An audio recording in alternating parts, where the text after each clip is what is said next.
nasty on a Monday afternoon. It's the Fast Lane here. Carey Davis, Andrew Marsh, myself, Jamie Rivers. Our guy Anthony on vacation this week. Again, enjoying some time with the wife and the kids before all the insanity of school hits. So I hope they're having a great time. Gentlemen, how was your weekend? It was wonderful. Just relaxing. Went to the City game last night. Oh, look at you. Versus big supporter. Yeah. Big supporter. Yeah, I heard that. Enjoyed. Yeah, had a good time. It was fun. The outcome wasn't, wasn't the outcome we wanted. The experience. But the experience was, and whoever's DJing there, 5 stars. They're on their A game? Oh, man.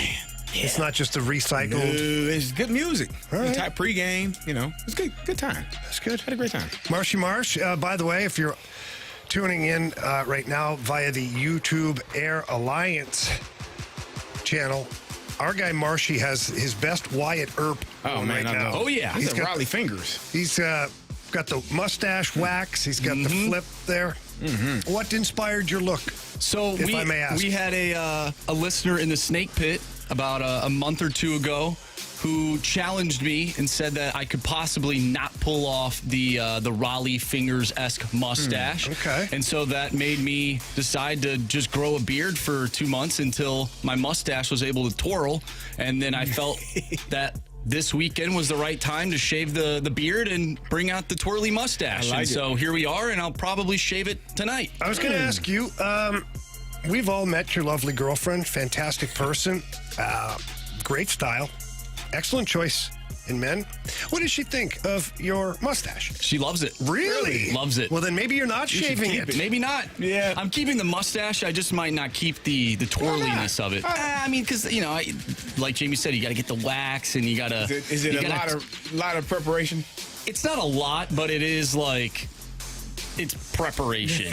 Rather than just getting up and going. That's why, I wear a hat every day. I don't want to do my hair. Yeah, well, I don't. I just like waking up and going. Yeah. Wake up, shower, go. With you there. Okay. Well, guys, you know how we always talk about the free zoo? Oh, yeah. And gotta love it. The free agents to consign for the free zoo. There's a great guy named Kyle Ulmer who works at the zoo, and he reached out to me a while ago via email because he was laughing about us always offering up the free zoo. Yeah. So he offered up a little bit of a private tour and got to meet some of the animals and stuff. Got to hang out with the sea lions. Robbie was my favorite. Oh. He's like a dog. Really? Honestly, you call him over, he sit there, you talk to him, you nod his head. It's unbelievable how well trained this sea lion is. It was an awesome time. Got to go with all the kids and the girlfriend, and it was awesome. I highly recommend it, and a big thank you to all of the staff over there at the zoo for everything they did, and especially Kyle Ulmer. Yeah. I love that. Yeah, it was great. I love animals up close and personal. Get to see behind the curtain type of view of what goes on and what takes place. It's pretty Those cool. sea lions are massive. Yeah, are they? They're so much bigger than you think. That thing rolled up on me. I was like, damn. It's like the size of a Buick. Made you a little nervous for a second? A little bit. I was like, I asked him, these things get aggressive at all? And he's like, well, yeah, they move with each other. They're just like dogs. Okay. But it's a good dog, right? Good dog. And he was like, yeah, Robbie's our best. Okay. Apparently, Robbie got to drink out of the Stanley Cup when the Blues Really? won. Oh, yeah. Nice. That's awesome. Yeah, so it's pretty cool. Pretty cool. All right, guys, what do we talk about our Cardinals? I guess that'll have to work or wait for us. Oh, can't wait for this lineup. All right, so the Cardinals play the Mets in a makeup game tonight. Who's on the bump for the Mets? Do we even know that? Manaea, right? Sean Manaea, lefty. Manaea. Okay. Alrighty. So he's an LHP. Which What'd you call him? LHP. Yeah, you know me. Okay. Means the Cardinals should do great tonight. Well, yeah, we'll see about that. All right. Go ahead, Carey. Mason win. Show us Mason win. I'm watching the Futures game, and this thing's all over Instagram. It's like, this guy threw a ball 100 across the time. That's awesome. But, how many throwing errors does he have? Shut up! Okay, so when lefties have been on the bump, Contreras has been moved up to the 2-hole. Are we thinking the same thing? I think I'm okay with that. I was going to ask Marshy. Marshy's But like, he I can already see knows. the answers. He already knows the answer. Look, I'm okay with it. Yeah, sure. All right, show us. Wilson Contreras. Sorry, guys. Okay. Burley? Yeah. He's your guy. You can do it again. Show us that big Burlison. What a shame. Okay, all right, Ollie. We're playing to lose again, huh? All right. Do you think they... Goldie? No. What, Tommy Pham? Oh. I This would do early? that. I know you would. Tommy Pham, I'd sign him to an extension. We'll talk about that later. We will talk about that later. I think Pham gets bumped from 5 to less. Who else is it? Is Dolan Arenado, Goldie? It's It's not going to be a Nolan. righty, more than likely, unless it's Newt. But I don't think you move him up there. No. I would be okay with Tommy Pham here. Go ahead, buddy. I'm a big... I don't know that that's what's going to take place. Well, we've already got it wrong. Right, we got it twice. wrong. Show us Tommy Pham. I mean, I've been in some real pain before. I've been CD. stabbed. All right. So maybe we're not trying to lose again. All right. Okay. Sorry, Ollie. I take it back for now. 3, Contreras. Sure. Show us Wilson Contreras. DH. No. Check. Was it Goldie here on the weekend? Let's see. It was, well, sure. No. Well, yeah. It was Newt. It was Newt. A couple of times. But they're not going to have Newt against the lefty here. I'll put Goldie there. Show us Paul Goldschmidt. Gold. Rich with gold. Gold. It's So got to do be... you think it's Arenado? Go ahead. Show us. Nolan Arenado. He's a Gold Glove winner and perennial All-Star. Oh, listen to Mr. Gold Glove over here. Come on. Okay, so we've got our lot of shortstop. right-handed. We have an outfielder. I don't know where Tommy's playing yet. Don't know if Contreras will be I think he's catching. I would assume he's catching today. against the Just- lefty. He might have Pages in there too. Well, Jamie. Arenado. I think this is Newt here. You want to go Newt? Show us Lars Nootbaar, please. You are so wrong. All right. Okay. Brendan Donovan. You got Gorman. Although he's in the doghouse I think apparently. you can keep Gorman on the bench for now, and unfortunately. Brendan Donovan, I think. Go ahead. Show us Brendan Donovan. You're wrong. What positions do we need? You got a first base, third base, shortstop. We don't need a have second base, baseman. and we're missing 2 outfielders. Is it Burleson here? Oh, yeah. Ooh, yeah, dude, that's a good one. Show us Alec Burleson. You know, kind of closed my eyes and swung at it and did what I wanted to do. Bully to the rescue! All right. Now we do need a second baseman still. So Brendan Donovan. We need a DH, too. If we think Contreras is catching, we need a DH. It's gonna be. Which is why I think you he's- think it's Pages. I think he's- You think he's the DH? I and think, Pages is- yes. With a lefty Okay. on the bump. I'm okay with that. I don't know why, but So who do we have here? I think this is Donnie Brendan Boy? Donovan. Show us Donnie Boy, please. Donnie. Hey, this headband's pretty cool. Oh, I don't know where he's playing. Well, we'll know in a second. I think this is Pages. Pages and then does Victor Scott get in? over Newt. So it might be Newt Pages. I don't think Victor. I don't know if he's starting. So I think he might be a defensive replacement later in the game. I would like to see Newt Pages here. If you're saying Pages, you think Pages is All going right. to be. go ahead. Show us Lars Nootbaar. No, no, no. I think it's Pages, and I think they're going to go with Victor Go ahead. Scott. Do that. Show me Peter Pages, please.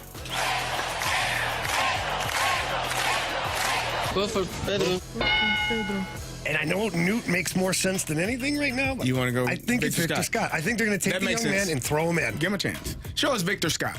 Great Scott. Oh! Too fast. Focus. Speed. I am speed. Oh, that's great. All right, Marshy, run it. All right, leading off the shortstop, Mason Wynn. Batting second in left field, Tommy Pham. Batting third, your DH, Wilson Contreras. Your cleanup hitter, first baseman, Paul Goldschmidt. Batting fifth, third baseman, Nolan Arenado. Batting sixth in right field, Alec Burleson. Batting seventh, playing second base, is Brendan Donovan.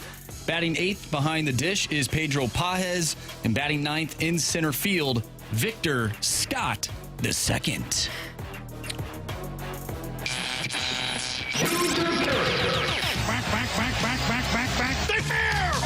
Go foul, go foul! I don't believe what I just saw. Home run. Marshy, you have the honors. All right, I am going to go with Wilson Contreras tonight, or today, I guess. All right. It's me now, right? Yep. I'm going to do something that I have not done Oh, Going to go Nolan Gorman off the bench. why? What? That's what I had. Is that what you were going to do? Yeah. I'm going Gorman off the bench. Come on, Jamie. Because all the lefty bats are in the lineup right now. So when that right-handed pitcher comes on, you're going to need another lefty off the bench. I mean, it might be Brandon Crawford, the first one off the bench. Well, probably. That worked out well. Sorry, Ollie. The numbers bared it out, Jamie. I don't know what you're The referring numbers to. bared out Matt Carpenter. We covered this on Friday. The numbers spoke. Yeah, give me Tommy Pham.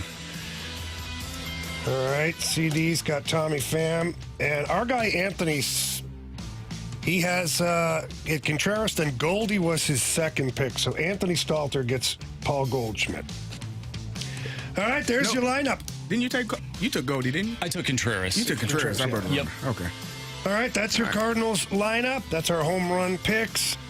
We started to talk a little bit about the Cardinals before the lineup game hit. We're going to talk more about the Cardinals and this past weekend and what it all means moving forward. That's next here on 101 ESPN.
Car insurance, home insurance, all that stuff can be very, very tricky, which is why you need to trust my friends over at the Bib Agency. Right now, rates are moving all over the place, and sometimes it can be confusing. There are some insurance companies right now that are dropping customers because of certain coverages that they no longer provide, like flood insurance. Well, Allstate and the Bib Agency, they still are providing all of that, and they're going to take great care of you. And never mind calling that 1-800 number and talking to a stranger every single time that you need something to do with your insurance. No worse feeling than being in a situation where maybe you've just been in a car accident. You call a number, they don't know who you are, what your coverage is, and it takes you forever. It makes it even more stressful. Don't do that. Tracy Bibb and the Bib Agency, one, they'll answer your call. Two, they walk you through the process, make you feel comfortable. And it's very, very great to not have that stress that's piled onto your plate. So please take a minute and change your providers right now. Call Tracy Bibb at 314-328-4260. Again, that's 314-328-4260. It's no fib. You're in good hands with Tracy Bibb.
Popped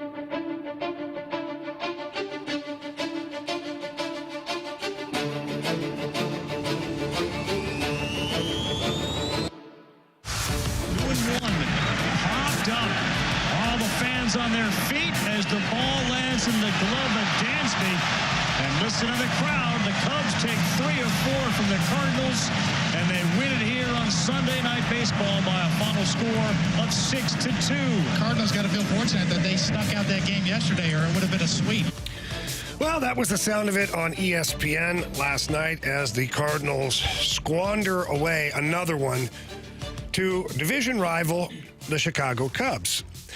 Boys, before we dive into any of the nitty-gritty here of this series, your initial thoughts and reactions following that 4-game series. Carey, don't hold back, okay? All right. So what I took away from that series is the Cubs are terrible. The Cubs are terrible. Okay. And you lost 3 or 4. The Cubs were trying to let you win. The Cubs are terrible. Did you see some of those defensive plays? The Cubs are terrible. The Cubs walked in three of the runs you scored on Friday. The Cubs couldn't catch a pop fly behind second base and allowed you to tie the game on Saturday, which is the only game you won.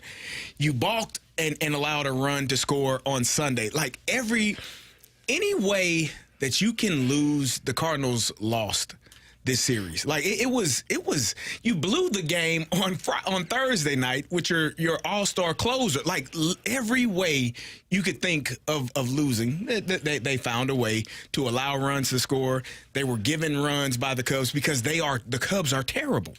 And you did not find a way to win this series. Does that mean that you're not going to make the playoffs? No. Is it one series? Yes. Do you have a losing record since the All-Star break? Yeah. Like all of those things are true. Do you still have an opportunity to figure some things out and possibly go on a run and make it to the playoffs and make a run? Sure. If you believe in those types of things. What do you believe, Carey? I don't think that this team, how it stands, I think they have a good group of players. I don't think they're playing well enough collectively to win games, consistently. And that's when I'm watching this team, they are finding ways to lose games. And it is the most frustrating thing that I can recall. Last year was bad, but at some point, by this point, you were turning it off and you had given up and you were like, you tapped out. Yeah, no more, no mas. Saw a fight this weekend, Roberto Duran, no mas. I don't want any more. You were okay with last season. This season, there are glimpses of hope and potentially making something out of nothing. And then you have you lay an egg in Chicago. 4 games, you should have lost all 4. Let's not make a mistake. It's the top of the 8th, and they score 2 runs on a pop fly behind second base. That was a hell of a hit, Carey. It was wondrul. If you don't know, if you're in the 5th grade. That was a great hustle double by Arenado. Sure. Whatever spin you'd like. He stayed at first. However you like to spin it. You should have gotten swept versus a club that is not very good. And so I don't know what that says to me about this St. Louis Cardinals team. But you lost 3 or 4 to a team that's not really good. Marshy, your thoughts? Terrible time to suck, right? We're at the point in the season where every game is important. You're not going to win every game, but I think how it looks is important. And it looked bad this weekend. You blew the game on Thursday. Friday, you had a botched pinch hit call that we talked about extensively on Friday. Saturday, you get lucky because, like Carey said, the team you're playing is not that good. And then Sunday, you're on the national stage to maybe prove, hey, we're still in this thing. We'll take 2-2 against 2-2 against the Cubs in Wrigley, and you lose. It's just not a good look. And if this team wants to make the playoffs, make a postseason run, like, it's got to look better. I know, like I said, you're not going to win every game. It's next to nearly impossible. But in the manner in which you lost, it was just unacceptable at this point in the season. You have to win series, though. Like, you can't win. You're not going to win every game, but you can't lose series. And they've lost, 3 of the 4 series? Is that correct? Since the All-Star break, is it 3 or 5? I can't remember. Well, they beat the Braves. In terms of the series, lost to the Pirates, lost to the Nats. You beat the Rangers. And you beat the Rangers, so they've won 2. 2. Yes. All right, so here's where I'm at, guys. I don't think this team's making the playoffs. I have been relatively positive, especially after their little run there after the Mother's Day whole thing. But since the All-Star break, they have not looked good. They have not played good. And I question so many decisions that Ollie is making right now. And I don't know if he's making these decisions, these poor decisions, out of just bad judgment, or if he's being forced to make some of these decisions because of injuries or things that are happening behind the scenes that we don't fully know about. What I do know is that your Cardinals are now 3 games out of the 3rd wild card spot. And when you look at the teams ahead of them, the New York Mets, the Arizona Diamondbacks, the Padres, the Mets and the Diamondbacks and the Padres are 8-2 in their last 10. The Mets are 5-5, but the Mets are kind of surging. Don't forget, not too long ago, the Mets were 2.5, 3 games behind the Cardinals in this whole thing. Yep. And now they're 2.5. They're 1.5 games up right now on the Cardinals. And the Pittsburgh Pirates are 3.5 back of the wild card, and they seem to be pushing a little bit here. The Giants are right behind you. They've won 7 of the last 10. Yeah, they have. And that's the problem that I have with this team is you are not in a place to be 4-6 over your last 10 games. No. You're not in a place to not win series. You're running down the stretch here, and the teams that you're about to play are going to get even harder.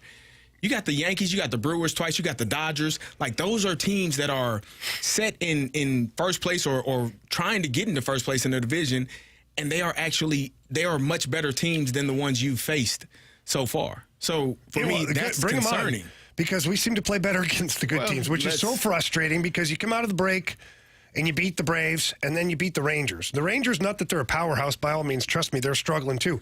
But on paper, that's still a pretty good team. Right. When you play this year, you've lost the series to the White Sox, to the Marlins. Like, some of the worst teams in baseball have beaten you.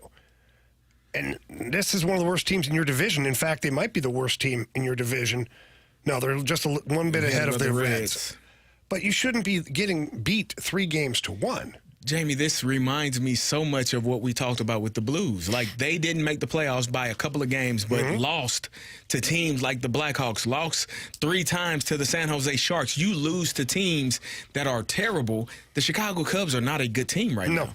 But they, in my, like, how I felt about this series, the Chicago Cubs felt like that was a playoff series.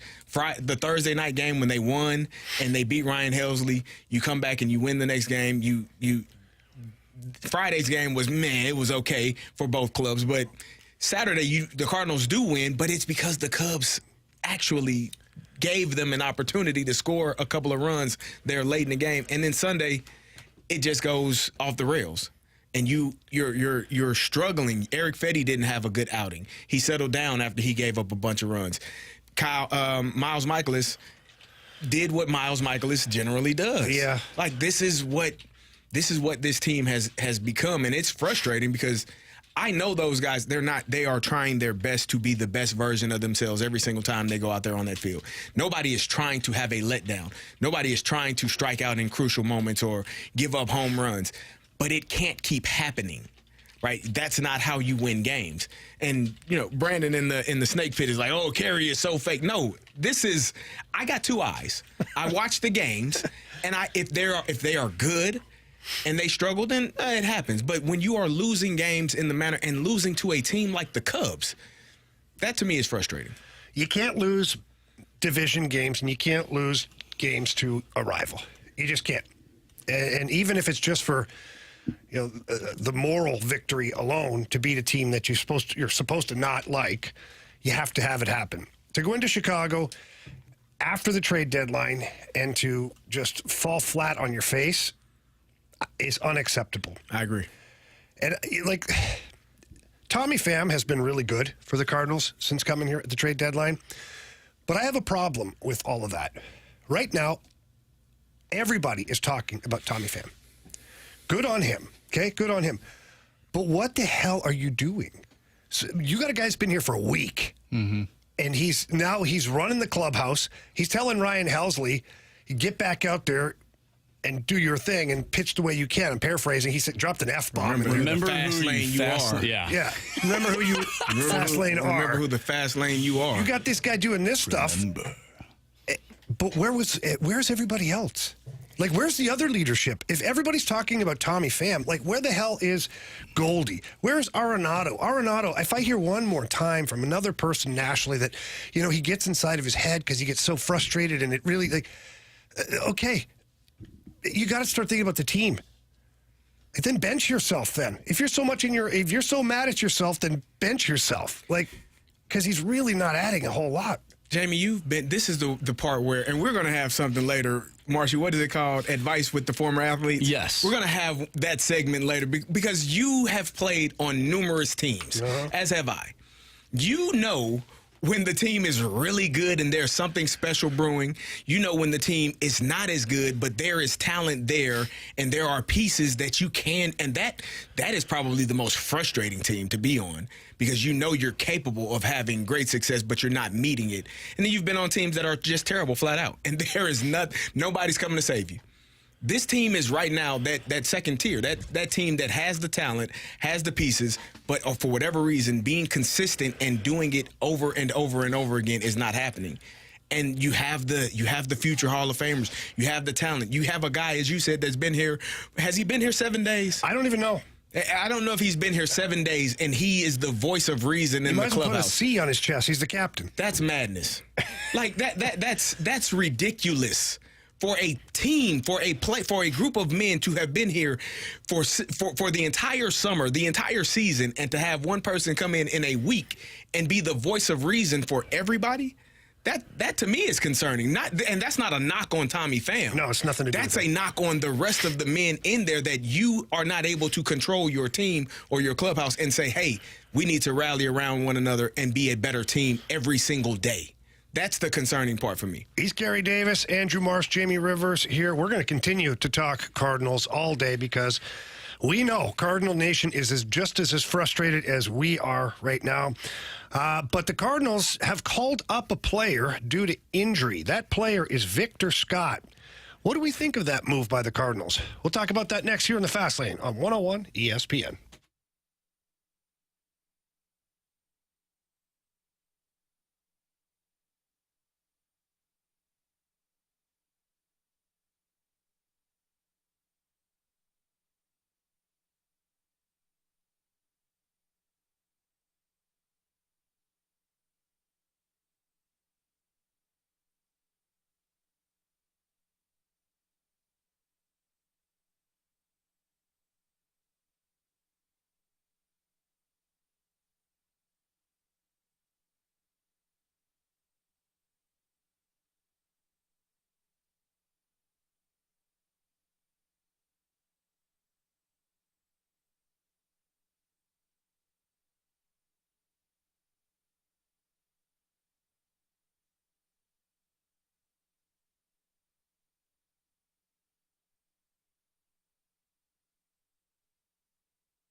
101 ESPN Sports Center. I'm Andrew Marsh. It's time for a Sports Center update driven by Johnny Londoff Chevrolet and Johnny Londoff Autoplex. The Cardinals lose 3 of 4 to the Chicago Cubs this weekend. They are now 3 games back of that final wild card spot and 5.5 games behind the Brewers for the National League Central lead. Michael Ciani was placed on the 10-day IL. We're going to discuss that coming up next. Victor Scott has been recalled from Memphis, so stay tuned for that conversation. The Cardinals will take on the Mets today, 4:15 first pitch. Andre Palante on the mound going up against Sean Manaea. I'm Andrew Marsh, and the Sports Center update is driven by Johnny Londoff Chevrolet and Johnny Londoff Autoplex. See them at londoff.com. Chevy, together we drive. Are you kidding me?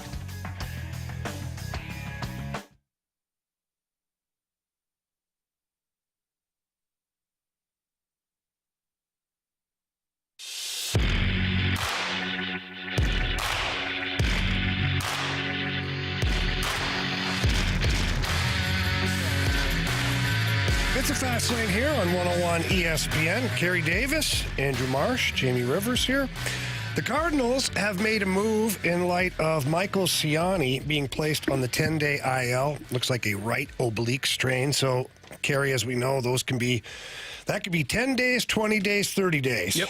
Who knows? Yep. Especially in the sport of baseball when you got that twisting motion to hit the ball all the time and running, and the way he plays in the outfield. Let's hope he gets healthy in a hurry, but it might be a while. So based on that, the Cardinals have called up Victor Scott. And since July, he's 10 for 27. I'm sorry. These numbers are screwing me up. Victor Scott is 10 for 27 since July 25th and has 29 stolen bases in Memphis. And apparently he's unlocked something at the plate thanks to Derek Ludwig, I think is the coach that's down there. And so we'll see. He's supposed to have a more athletic swing now. Mm-hmm. But obviously his defense is what the Cardinals are mostly looking at right now. I can't imagine that they're expecting his bat to bring much to the lineup. If it does, great. That's gravy. But, guys, what do you think? Michael Ciani goes down. You have a slew of outfielders. You know, you still have Brendan Donovan, who's playing second base because Nolan Gorman apparently can't play baseball anymore. You got Burleson, Newt, Tommy Pham. Who else am I missing here right now? Tommy Pham, Alec Burleson, Tommy Pham, Donovan. And then Ciani. Now you got Victor Scott. Yeah. So call it up Victor Scott. Right move or not, guys? And what do you think of it? I'm not opposed to it. I mean, I think you brought him up. I don't think he's starting today, but I don't think he's going to be, an everyday player in your lineup. But who knows at this point? Because we thought that Brendan Donovan would be your starting left fielder, but he's been starting more games at second base, so that opens up another spot in the outfield. We know what Victor Scott brings defensively. We saw that he's more than capable of being a big leaguer in the outfield. Like, he's shown that he has that capability. He gets good jumps on the ball, tracks balls very well, has great speed, and is able to cover a lot of ground. What will he be able to do at the major league level as far as hitting? Because he was batting like 081. It wasn't when pretty. He was up the last time, and you had to send him down to kind of get him reset and figure out some things and learn how to face that major league pitching. So I'm not upset with it. I understand a 1-for-1 Ciani is down. He was really good defensively. You bring up another really good defensive center fielder, so I'm okay with the decision. I don't know where I'm at with it because I see the parallels. You lose a very fast, great defensive center fielder in Michael Ciani. You traded away Tommy Edman, so there goes your second choice for center field. Your third choice is Newt, who is okay at center field. He's not. I don't think he's a Gold Glove caliber type guy. Right. So enter Victor Scott into the conversation, and maybe it's a little bit of a reward too for how well he's been playing down in Memphis, and his hitting has gotten much better. But are you at all surprised that Victor Scott was the call-up and not Jordan Walker? Because Jordan Walker has been raking lately. He has been. He's his last 7 games, he's 12 for 32. He's batting .375. Got a couple of home runs in that time. And so he's doing a really good job over the last, I guess, week and a half, 10 days. So it's a sample size, but still. It is. But it's good to know that he is starting to hit hit with power, and have the success that I think the Cardinals needed him to have or want him to have. I'm still not upset with him not being the one called up right now, because I think just a little bit more time down there, maybe another, 10 to 15 games where you consistently have that success, Jamie, that gives you confidence. And the main thing, when you're as talented as he is, when all the people in Major League sports, Major League Baseball, hockey, NFL, NBA, they're all talented. But your confidence is what allows you to be successful. And I think him losing confidence at some point, maybe earlier in this season, and getting sitting down and trying to figure out his swing, it looks like he's starting to find that confidence and have success. So I think I'm okay with him staying, in AAA until maybe September call-ups. Yeah, so for me, it's a double-edged sword for me, because I look at it and, Jordan Walker finally looks like he's found his swing down there. So it's part of me thinks like right now might be perfect to call him up. Yeah. He's feeling the flow. He's hitting the ball well. He's seeing the ball well. Why not? Like, in theory, you could call up Jordan Walker for, I don't know, 4 or 5 games. See what it looks like. Yeah. And if it's not looking the way you think it needs, send him back down and call up Victor Scott at that point. What does that do to his confidence? I don't know. I think you found your right-handed bat when you signed when you traded for Tommy Pham. That was if they were unable to get that right-handed bat, maybe Jordan Walker would be called up right now. But right now you have that bat in the outfield. He's a veteran. He's been doing it really well. He's been having a lot of success, talking about Tommy Pham, since he's been here in these 6 or 7 games. So I don't know that right now there's a sense of urgency for Jordan Walker to be called up. I think you're okay with what you have, with the outfield. I think this shows that they are a little bit more concerned about defense than offense. Although you can make the case that you should be absolutely concerned about the offense. Why is that, Andrew? Well, 3 for 25 with runners in scoring position this weekend. Good? No, it really isn't. No, last time I saw 3-25, it was in the month of March. It was probably a birthday. Not great, but to me, and I said this when I was filling in with Tanner earlier today, that Victor Scott, he profiles as Michael Ciani. Speed, good defense. He's not going to wow you at the plate, but he can get on base. And especially now that he's been hitting better in Memphis, I feel a little bit confident in what he can do. But at the same time, the guy that you traded for to be that right bat is not coming off the bench anymore. He's now in your starting lineup. So you're back to square one. And this team needs a jolt on offense. They got it from Tommy Pham for a couple games. The other players couldn't really do their part throughout the weekend. But I really do think that you need a solid center fielder. And I don't know if Nootbaar is that guy. I don't have the confidence in him. He's not. So I don't mind the move. I don't mind the move either. But for me, the bigger concern, and it's just been an issue all season long, is you've got your 4-hole and your 5-hole. Goldie and Arenado are just not any version of themselves. Goldie had a little run there, 3 home runs in 5 games or something like that. He was fine. He was fine. He had a walk-off, which was cool. And he was 0 for yesterday again. And Arenado was 1 for 4 with a double. Then he got thrown out at third.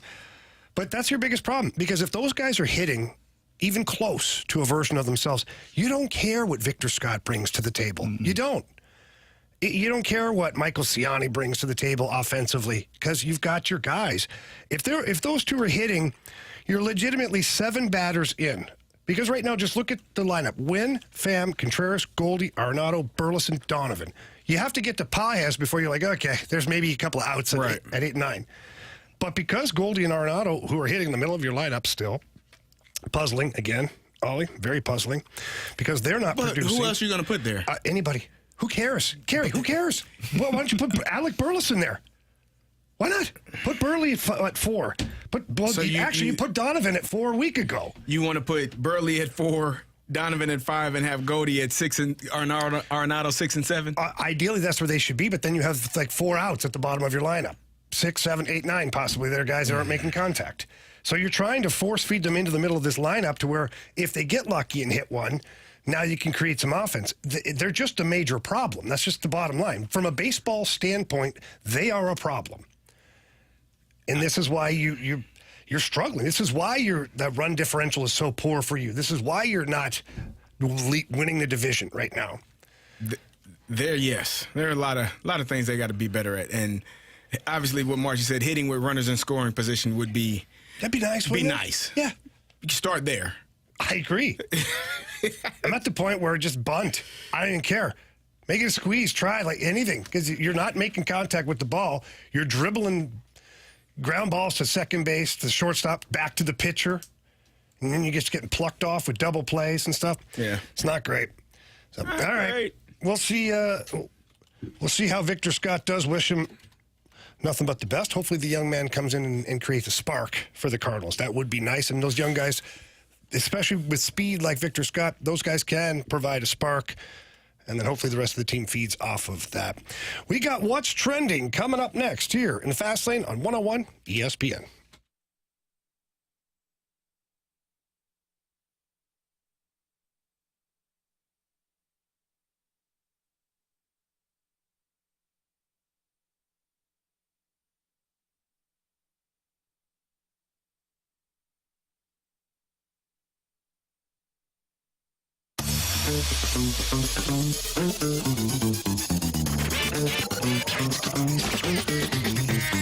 For over 80 years, the Londoff family has been making transportation dreams come true here in the St. Louis area. Londoff family wants to make buying a vehicle fun. Everyone used to be so stressful. You're buying a vehicle, you're trying to get the best price, and you're haggling away, and you're stressed out because the salesman maybe is being a little aggressive. Not at Londoff Chevrolet. They're the best in the business for a reason, and they start out with prices that you don't even have to negotiate. They take, for example, a 2024 Silverado 1500 RST. Suggested retail price, $60,180. The Londoff price, $46,180. That's savings of $14,000. They're giving you the best price. They're definitely going to give you the best service. And now they've got 2 locations to provide for all of their customers. They got Florissant, Missouri, the original, and the new Londoff Autoplex right out there in St. Peters, right off of Highway 70. Both locations have tremendous brand new inventory as well as pre-owned inventory, and their service area is fantastic. State of the art. They're going to take care of all of your needs when it comes to your vehicle. So please stop by either location. Tell them Jamie Rivers sent you in. But if you can't get there in person, get there online. Visit them at londoff.com or londoffautoplex.com. Are you kidding me? Johnny Londoff Chevrolet.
what's going on in the sports world with What's Trending Now. Brought to you by Goodwill. Donate a car and get tickets to the St. Louis Cardinals.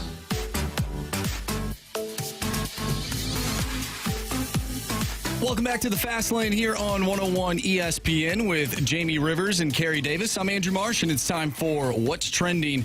Gentlemen, the worst team in baseball lost 13-7 yesterday to the Minnesota Twins. The White Sox have now lost 20 straight games and 6 straight series sweeps.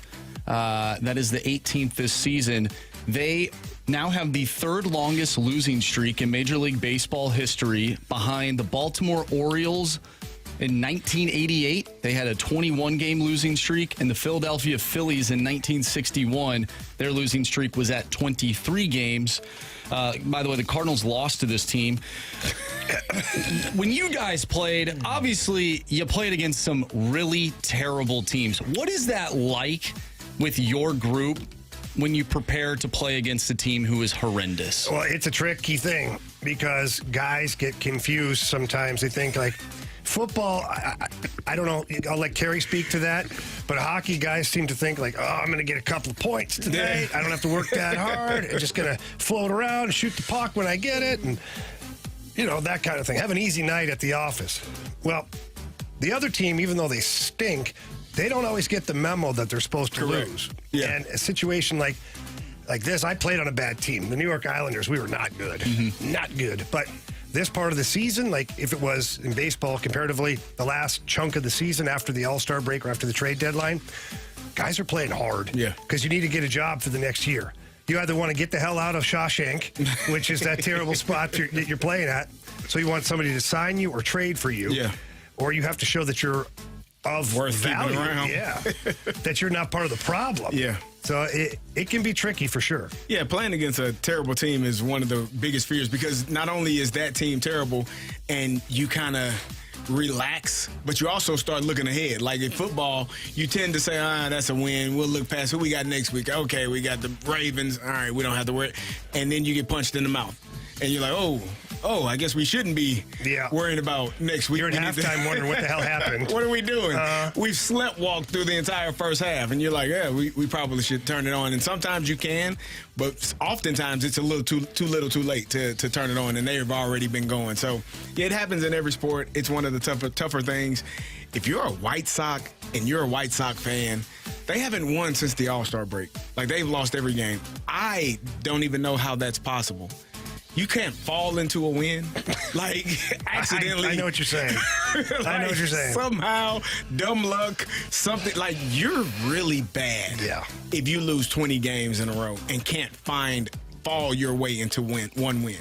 And what's hard about that, and Carey, I don't know if you played on any terrible teams in pro football, but when I played for the Islanders and you're losing a lot of games and your team is not good, it's very disheartening sometimes. And you're out there playing hard, like, you know, I'm doing my job. I'm hitting guys, playing physical, doing what I'm supposed to do. We're still losing.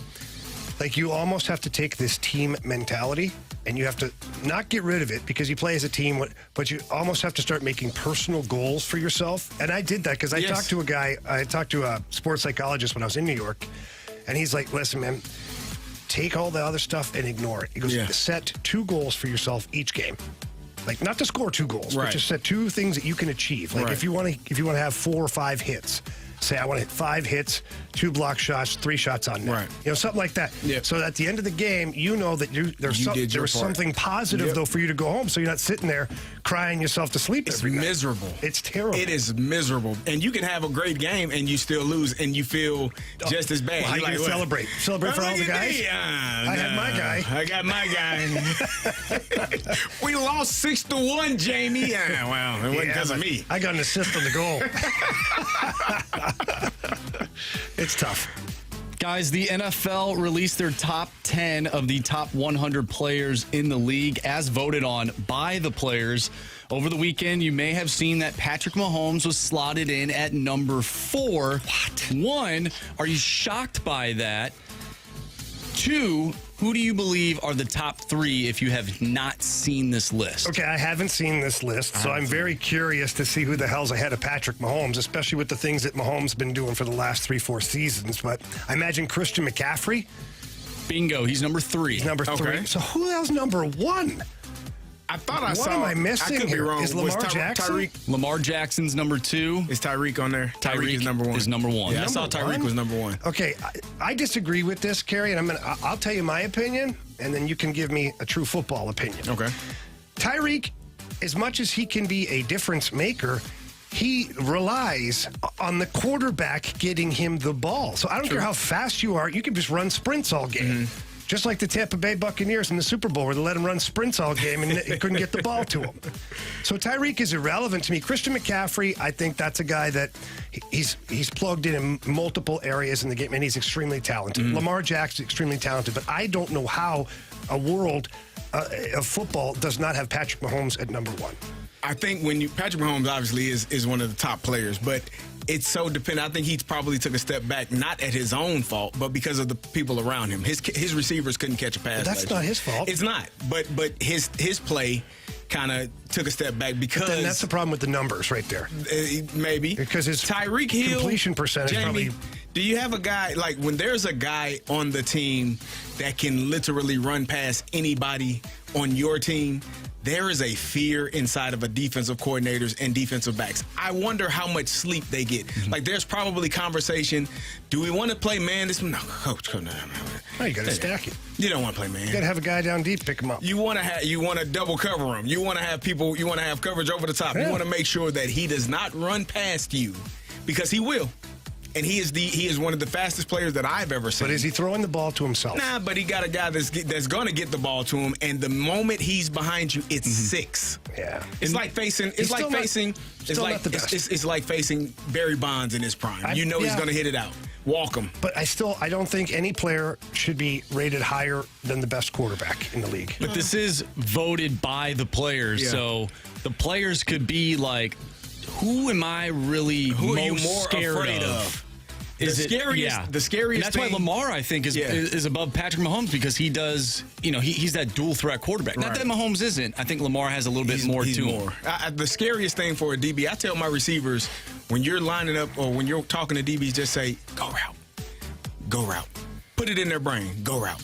That is the scariest thing for a defensive back in the entire. There's nothing more scary. Well, especially just if you know the guy's got speed that you're up against. I'm running past you.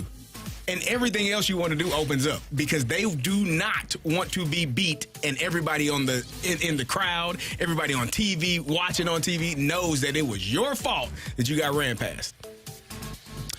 Last thing here, we don't have to talk about it or go in depth. I just want to give a shout out to all the WWE fans out there. Our tribal chief is back. Shout out to SummerSlam. It was awesome. It was incredible. And that's all I'll say on that. You're not a Roman Reigns guy? Not into the WWE? Not anymore. It was fantastic. This weekend, if you don't watch and you watch this weekend, you probably start watching. It was awesome. Well, that's what's trending here in the fast lane. That's our guy, Andrew Marsh and Carey Davis, who are big wrestling fans.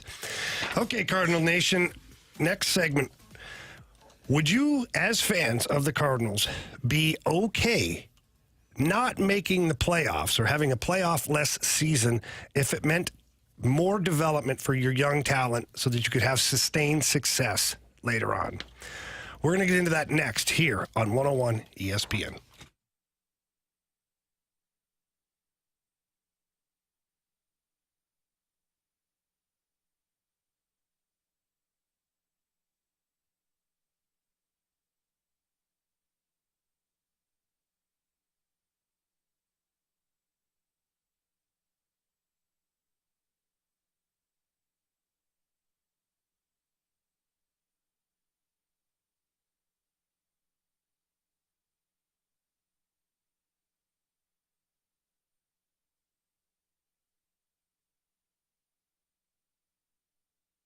Hey, it's Carey, and if you are a contractor or you own a business that needs recycling, or even if you're a homeowner looking to sell your house and you got some things you want to get rid of, maybe you're doing a garage sale, you got some things that you didn't sell, you got some metal, you want to get rid of it, you need to learn about Scrap Mart Metals. They are tailor-made for your business to meet your schedule and your budget. For contractors, they know that job site cleanup can be a mess, but if you set up a business account with Scrap Mart to recycle that metal, it's one less thing you'd have to do during cleanup. If you own heavy equipment, it often breaks down, it's frustrating, you have to repair it over and over again. Eventually, the time will come when you have to get rid of it, and Scrap Mart will come and get it out of your way. They'll haul your equipment to one of their locations and get you a check the same day. Or if you want to haul it away yourself, they have 3 convenient locations: Valley Park, Peevely, Jonesburg. If it's metal, they will buy it. Copper, wire, brass, stainless steel, aluminum, batteries, electric motors, steel, cast iron, and so much more. It is recycling made easy. All you need to do is visit scrapmartmetals.com. My guy Lucas can talk to you about setting up a business account to get you rolling. Again, that's scrapmartmetals.com, and tell them Carey sent you.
Lane here on 101 ESPN.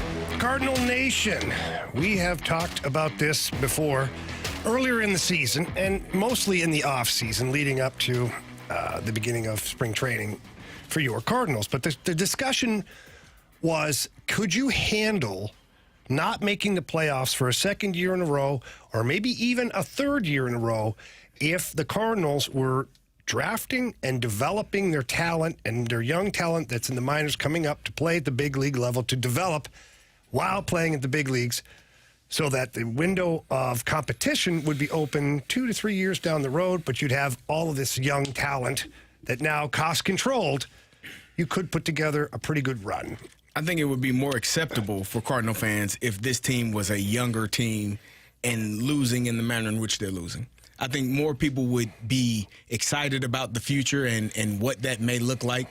If you're losing these games and Jordan Walker is starting, Victor Scott is starting, Nolan Gorman, Alec Burleson, Mason Wynn, if that's your starting core and you're losing in this manner, I think you would be okay with it. I think that, especially the way that this season is going, because you would say, okay, there's a brighter future. But when you're losing these games and Paul Goldschmidt and Nolan Arenado are your corner pieces, your guys that you are leaning on heavily to be the superstars that they are, and you are not having success, then I think that there's some frustration that comes in and says, well, why are we even doing this? If you can't win, if you don't make the playoffs for 2 years in a row with those two guys, a year and 2 years removed from first and third in the MVP voting, that to me is a little bit problematic. And now we have a whole other issue with Nolan Gorman and what the heck is going on with him. Like, there are more questions than answers, in my opinion, right now for what this Cardinals team is trying to do or what they are going to do. I don't think we know what the final 50 games are going to look like or what we should expect. Yeah, I agree. And I think it comes down to communication too, right? Like from the front office to the media or the fan base. And we'll get into the Blues here in a second because there are so many similarities right now between these two teams. But the one difference is that Doug Armstrong came out and told Blues fans, this is kind of what it's going to look like. We want to make the playoffs. Yeah. We're going to sign a couple of veteran guys. We're going to get some guys to help throughout this process, but this is kind of what we're going to look like for the next couple of years. Blues fans, for the most part, are okay with it.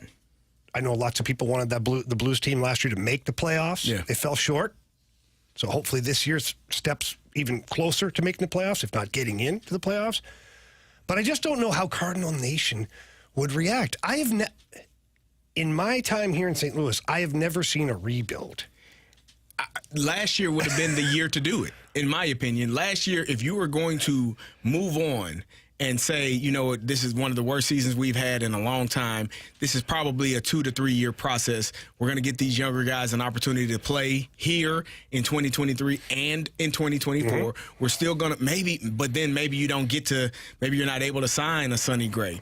Maybe he says, they're not trying to win. I don't want to be there. Well, you definitely wouldn't have signed Sonny Gray because you probably miss out on some parts. Yes. So now you have some of those younger pitchers, McGreevy, Graceffo, Andre Palante. That is and you're probably going to lose more games. But you're definitely going to lose more games. You're going to lose more games. But I think you would be more excited about what the future holds. Right now, I think a lot of Cardinal fans are in limbo. Like, what is going on? What is this team going to look like? Is Goldie going to be back next year? We don't know. Is Nolan Arenado going to be back? Probably. Is his play going to be what it was a couple of years ago, or are we going to continue to have this level of play, which it's good, but it's not what we have come accustomed to. So I think that there are more questions right now than answers, and I think that leads Cardinal fans to be a little bit frustrated. Yeah, so if I'm the Cardinals front office, I would probably attack this offseason by starting by just letting Paul Goldschmidt walk. I'd also look to trade Nolan Arenado. Somehow, some way, find a buyer for him. The Dodgers would they don't have a problem taking on his contract. They don't care. See if you can find a buyer for Nolan Arenado. And then I'm not necessarily going full youth here because I think the youth need some help as well. But I'm finding solid veteran players that are above average hitters, above average defensively, or maybe they're really good defensively, just above average hitters. Right. So that you can lock down some of these things. Like, you need some of that veteran presence in your clubhouse. You need those guys that are going to help the young guys develop. Because if you just throw a bunch of young guys out on the diamond, who's leading who? Yeah. You go and sign Tommy Pham, he'll be the leader. Well, that's fine. But okay, so you keep Tommy Pham for a year. But that's the kind of guy I'm talking about. You get him on a 1 year deal. Yeah. Kind of like Army's doing with some of these older players that you need to keep some of those veteran guys to help the development. You can't just have a bunch of young kids just getting the snot kicked out of them all the time, because that's counterproductive too. Because you need to win. You need to win. You need to know what it's like to win. You need to understand sometimes how big the games are and what the moment is, and things like that. So I don't know. Cardinal Nation, I'm calling on you guys to help me out here. The text line's open. Air Comfort Service text line, 314-399-9646. The Air Alliance YouTube channel is up and going, the Snake Pit. And also mic drops. Leave us some mic drops. And we'll play those mic drops again at 5:15 this afternoon. So we're going to gather up as many as we can. But the question is, could the Cardinals fans, you guys, handle another playoff-less season, even if it meant more development for the young core? I want to know what your feelings are on that. But I think it'd be tough, man. Here's what I think happened with the Cardinals is John Mozeliak One, they got knockout punched last year. They totally, Carey, they did not expect to have that season. Not at all. And then once it happened, I think John Mozeliak kind of panicked and said, oh, well, we got to make the playoffs next year. The DeWitts probably panicked a little bit because that playoff revenue, even if it's just for a short time, that's bonus money. It's not part of the original budget for the season. So I think that combined with Cardinal Nation, all the leaning fans here, on them, and just saying, hey, we need to be a playoff team. We need to be a contender. So Mo goes out there and fills all the voids with a bunch of old guys in rotation who we'll get into that. We will be getting into that later on today when we talk about the rotation and what it looks like right now. But for the most part, that decision has been fine. Right. I think that, the expectation of your star players you didn't expect them to perform at the level that they are performing at. You expected Paul Goldschmidt to hit better with runners in scoring position, which he is. I think I got 175. Is that bad, Carey? That's not great. That's not great. You expected Nolan Arenado to have more power than he's had. I think he at double-digit home runs yet? I think he's still at 9. And so he's hitting for average, Carey. That's good. That's good. It's good when you very average. Okay. And then I expected Nolan Gorman to be playing every single day. He hasn't played much in the last 2 weeks, which is intriguing to see how that whole thing is panning out. But I can't blame John Mozeliak for trying to put together a team that is going to win. If I were to fault him for anything, it would be not having the foresight to see that Paul Goldschmidt was going to be a year older and 2 years removed from an MVP season. But did anybody see that coming? Yes. That was last year, in my opinion, was the perfect time. But do you just think it's a one-off, though? I don't. You don't get better as you get older. No. Generally. Not in sports. In life, it is wonderful. The older you get, the more knowledge you gain, the more you can help people around you. Boy, You've I been wish through I could go back and talk so many situations. Yes. Myself. But as you get older and try to perform an activity, it's a little bit harder. It is. Especially depending if on you're the activity. Well, it depends on what you got to help you, assist you in said activity. But if you're if you're a baseball player or an NFL player or a hockey player, it's a little bit harder the older you get. You don't tend to get better. So I think that he missed that he didn't have the foresight to see that this player could potentially, go south on us and it not be to the level that we need him to be. Yeah, I agree. I think that's such a difficult spot for Mo because last year was not great, but then you look at it and you're like, okay, as a team, we were not good. As a team. So maybe we just wipe the slate clean. Everything's going to be fine. Next year, Goldie will be back doing Goldie things. Arenado will be really, you had an indication, but not a clear indication that things were going to go south. Right. Certainly you didn't have one with Arenado because he was still, it was an off year for him as well, but you didn't anticipate him coming back and not even being at double digits home runs right now. Right. It's a guy that is a 100 RBI guy. So I guess where I criticize Mo is not having a long-term plan because everything he's done in the last couple of off seasons has been short-term. Like the guys he gets for the rotation, they're all on one-year deals. It's fine because Anthony says 1 year deal never hurts you. I get it. I understand that. But then after this year, if this year ends up being a non-playoff year again, now what? Right. Now you got to, we'll pick up the options on Gibby and Lance. Okay, so one more year. You just keep kicking the can down the road. And it's not going to be great. And then Goldie, what do you do with him? Does Mo say, I think he can still contribute at the major league level? I don't. If the price is, I think he's coming back. That's just my opinion. So for the right price, I'm okay with it. But it can't. For me, it can't even be double digits. Yeah, it's like he can't be making $10 million. If he comes back, he's probably going to make $10 million. But for me, he can't be. Yeah, because he's not giving me more. Probably a 2-year deal at $12 million with a team option for the second year. 2 years, 6-1 hates his Rivers protecting Mo. I just said he's got no vision. I just said he had no vision past 1 year. Come on, 6-1 hate. I say a lot dumber things than that. You can totally pick on me for other things, but not that. All right, again, we're taking mic drops right now, and basically the topic is, could Cardinal Nation handle a couple more losing seasons of not making the playoffs while developing young talent, looking at a brighter future? So again, get on the 101 ESPN mobile app, click that little mic on there, and we'll be revisiting that at 5:15. Coming up next, we have a real interesting segment that our guy Marshy with his 6 stash cooked up in the office. It's advice with former athletes. So this will be advice from Carey Davis and I to certain athletes or certain things that Marshy brings up. But please get involved. 314-399-9646. Dr. Carey and Dr. Jamie are here to take care of all your problems next on 101 ESPN.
Give me some advice, quick. All right. Welcome to the doctor's office of Rivers and Davis. We're here to help you. Our guy, Andrew Marsh, came up with this segment idea, and it is supposed to be for, I guess, certain athletes that are going through some things out there, and what advice Carey and I would give said athletes. But I know our text line, 314-399-9646. We got listeners with lots of problems. Fire away. All right, let's start off with Nolan Gorman, who is going through some stuff right now. Obviously, Carey, you've mentioned it. He hasn't been playing all that much lately. Yeah. What would you say to Nolan Gorman, who has seen his role diminish with the Cardinals? Just keep a level head. When your opportunity comes, hit the ball out of the park. Like, that's really all you can do. You can't force more opportunities because if you're not giving them, you're not gonna have a chance to do anything with them. So when your opportunity is presented, don't be frustrated. Still be a good clubhouse guy. Still cheer on your teammates, support them. Take extra batting practice. Take extra fielding practice. Do the extra things. Show up early, leave late. Like, whatever the case may be, to make sure that they know that you are dialed in, locked in, and ready to play when your opportunity comes. That's the key for me right there. Be visual. Yeah. Like, be visible, rather. Yeah. Be at the field early. Ask the coaching staff, the one guy, to come out and hit ground balls to you. Yep. Create scenarios defensively. Then get in the cage, or just have somebody soft toss in the backfield. Whatever it is that you're doing, let the coaches see that you're working your butt off. I would keep the same amount of video, though. I would not increase video work, because this, to me, is physical repetitions is what you're looking for. Mm-hmm. You don't need to get inside your dome when you're already probably inside your dome for not playing a lot right now. And this is a tough time. Like, when you aren't playing, when you know you've been starting, and I guess the frustration this is not for Nolan Gorman, but this is just for me. The frustration I would have is, hell, you knew who I was. I was going to hit a lot of home runs. I was going to strike out a lot. What's the problem? Like, what are you mad about? Doing what I was paid to do. I'm exactly who you thought I was, and now I have to sit down and watch games. Nolan, don't let that part go to your head. Don't let it frustrate you. Don't let it drive you mad, because it can. It will. And you start acting out and saying things and doing things. And me too. Mm-hmm. Very, very outspoken. Yes. To a certain coach. They didn't care if he liked it or not. He'd deal with it. But they either love it or they hate it. If they hate it, you're in trouble. If they hate it, you're going to be looking for a new job here shortly. Yep. So I would just say dial in, lock in, show up early, leave late, and be ready when your number's called. Brandon Ayuk, trade talks are heating up again. What do you say to the 49ers coaching staff on how to handle Brandon Ayuk and the rest of the guys who actually want to be there? So the 49ers are a better team with Brandon Ayuk in the lineup. And for Brandon Ayuk, he's playing with better players if he's in San Francisco. Because the rumor that's out there is that the Patriots might be in on Ayuk. As a young player, you want to get paid. I understand that. But, Carey, is the want to be paid big-time money, does it exceed playing on a really good team that could and should probably get back to the Super Bowl this year? It depends on the person. Like, some people, that's money, that's generational money that will change. But it's not like he's not going to get paid. But he might not get paid in San Francisco. And if he plays this season and gets injured, he might be missing out on some money. He'll make $14 million this year on his fifth-year rookie deal. But he wants to solidify his position and make sure that he's set for life. And I can't knock anybody. Football is a hard sport. Like, we were talking about it in the office, how Monday mornings I did not want to get out of the bed. Like, literally, I'm going to lay here all day. I won't even eat if I don't have to, because my body hurts that bad. Obviously, two different positions, but it takes a toll on you. So solidifying yourself and making sure you're paid. The 49ers got to pay their quarterback here shortly. So there may not be money for him to actually get paid. Sure. So they may play him this year, maybe try to franchise him next year, or may let him walk. If he doesn't have a great year, the number that he's looking for goes down. And so I'm not upset about him wanting to get the money that he feels that he deserves. I'll never be upset about a player for that. Guys, this is according to Zach Libby of On3 Recruits. Michigan Insider, Zach Libby, that is, has logged an expert prediction for the Wolverines to land 4-star wide receiver Andrew Marsh. What do you say to this Michigan recruit, or this Michigan's potential recruit? What do you say to him, Carey? I know you've been in this situation before. Well, I wouldn't let Carey answer this one because he'd probably tell the young man to just ignore the phone calls and not show up. Well, listen, if they're going to be... His name is Andrew Marsh. Is his name I'm really? not kidding. Well, Andrew, I would tell you, Michigan may be punished here. I think Sharon Moore, the new head coach, was one of those people that have been talked about as potentially facing punishment for the spying scandal that they had last year at Michigan. You know about it, Jamie. You're a Patriots fan, and so I would tell him just be cautious, be careful. But the good thing about college football now is you can make a decision to go to a university, and if things don't work out, you can leave in December. You can leave when the transfer portal opens and be on a new team as they're preparing for their bowl game or getting ready for spring ball next season. So I don't think that there should be too much concern, because the way college football is set up now, you can go get your NIL money. If things don't work out how you want, you can leave within 6 months and go somewhere else. Let's head to the Air Comfort Service text line. 314-399-9646 is the number you can text in. From the 636, guys, I'm in a sales job and make good money, but I've been laid off 3 times in 4 years. I want to be my own boss and buy a business. As pro athletes, you overcame adversity.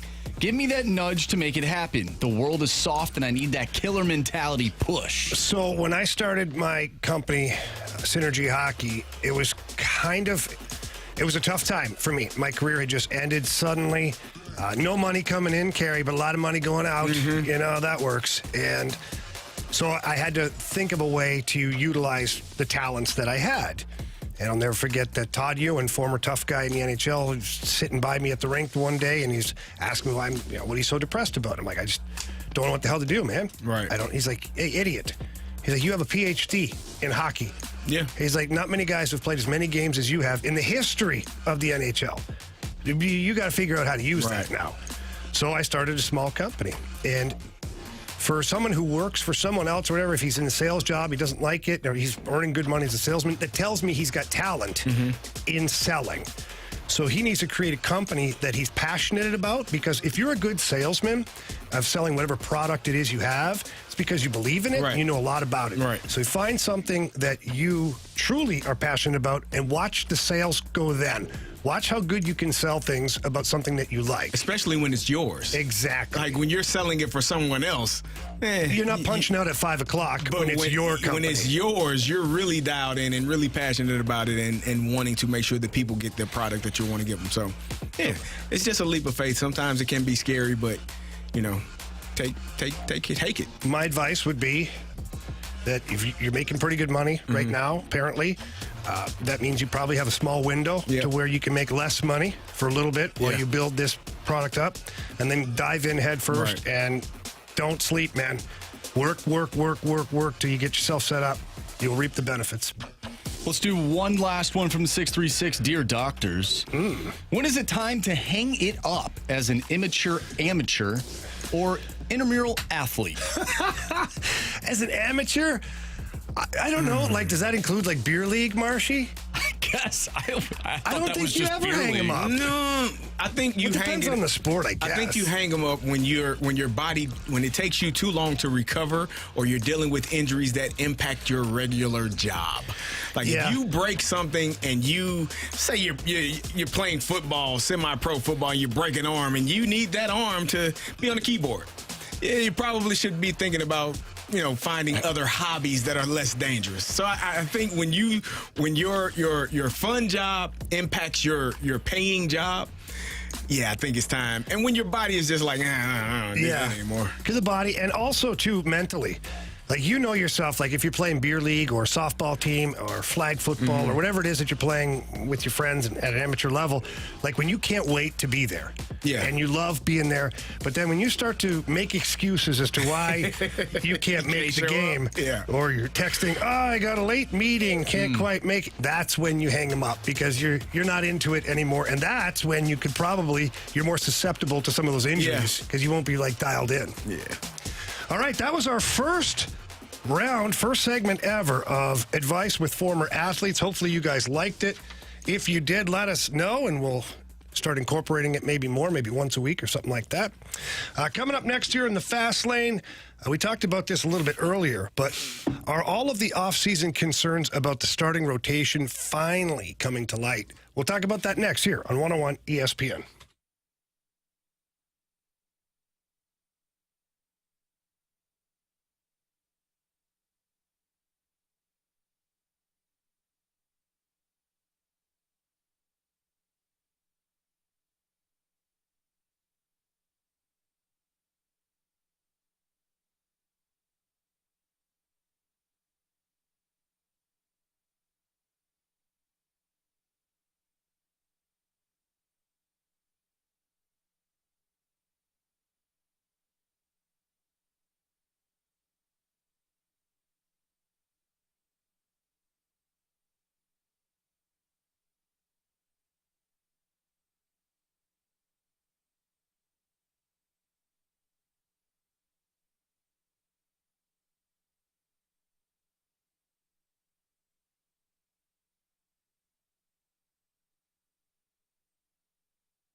ESPN Sports Center.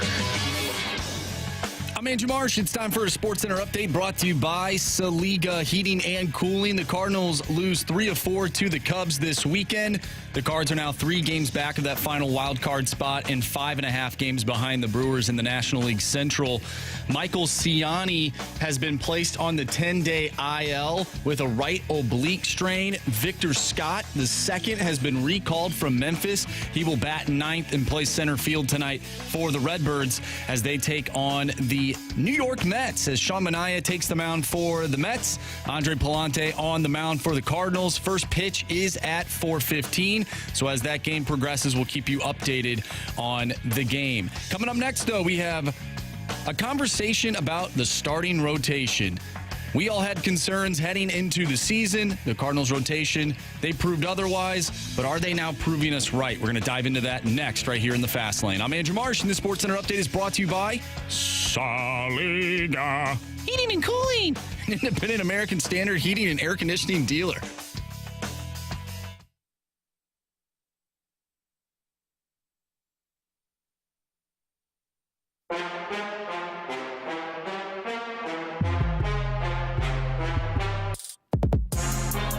It's a Fast Lane here, 101 ESPN. Carey, are all of our offseason concerns about the starting rotation finally coming to light? Well, I mean, it's been it's been a doozy. It's been really good. Sonny Gray performed really well in his last outing. I think we're seeing some of the concern that we've had. Andre Palante is on the mound tonight. He's been one of your better pitchers for the last 5 or 6 starts, so hopefully that goes well. I can't say that I don't know, Jamie. I think. Can I give you some numbers? Please do. Yeah, okay. I love numbers. You're not going to love these ones. Okay. So this weekend, outside of Sonny Gray, who had himself a good game. A good game. Newly acquired Eric Fetty, 5 innings pitched, 6 hits, 5 earned runs, 4 strikeouts. Not good. We talked about him.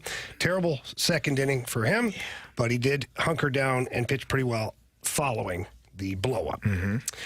Our guy Gibby, we have been very positive about. 7 innings pitched, which is nice. 5 hits, 4 earned runs, 7 strikeouts. Okay. Not great, but not terrible. 4 earned runs, that's in and around where you're at. You should be winning ball games. You got to score at least 4 or 5 runs in today's game. Then we got Miles Michaelis. 4 innings pitched, not great. For supposed to be an innings eater. 8 hits, 4 earned runs, 2 walks, and only 3 strikeouts. So when you hear those numbers, Carey, does it look like Mo's plan is working? Yeah. Yeah, well. Define working. Here's the thing. With Fetty and Gibson, after you look at the bright side, Jamie, after they gave up those runs, they settled down.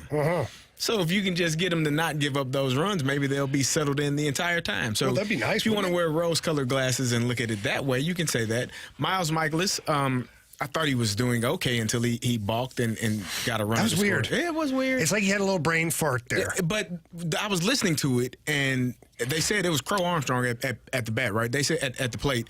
I think he said he mentioned it the pitch before to the ump that he had already done it. And so he did it twice potentially. So that's weird. Because it's a total balk. Yeah. I'm watching. I was like, what's he doing? Yeah. So I don't know. I think that allowed them to get back in the game and tie the game up, and then obviously they were able to score a few more runs later on in that game. Is it concerning? It's not what we saw at the beginning of the year, but I think it's what we kind of expected coming into the year. Maybe it just took place a little bit later than we expected to. Lance Lynn last season led the league in hits allowed, and Kyle Gibson was home runs. I think he was up there in hits as well. Was he? I think all 3 of them, Gibson, Michaelis, and Lance Lynn, were all top 5 in hits allowed. He and Lynn was home runs. But it's starting to come around to what we thought it would be. The beginning of the season was really good. It has been really good. But this Cardinal team has not been able to do multiple things at once for a stretch. The May 12th stretch from Mother's Day was really good, but you always have had good pitching, and then maybe the defense wasn't going, or maybe the hitting wasn't going, and then you get the pitching, or you get the hitting, but the pitching isn't going. So right now I think you're starting to see just a little bit of fatigue maybe setting in, and not enough runs being scored by this team. So here's what I think.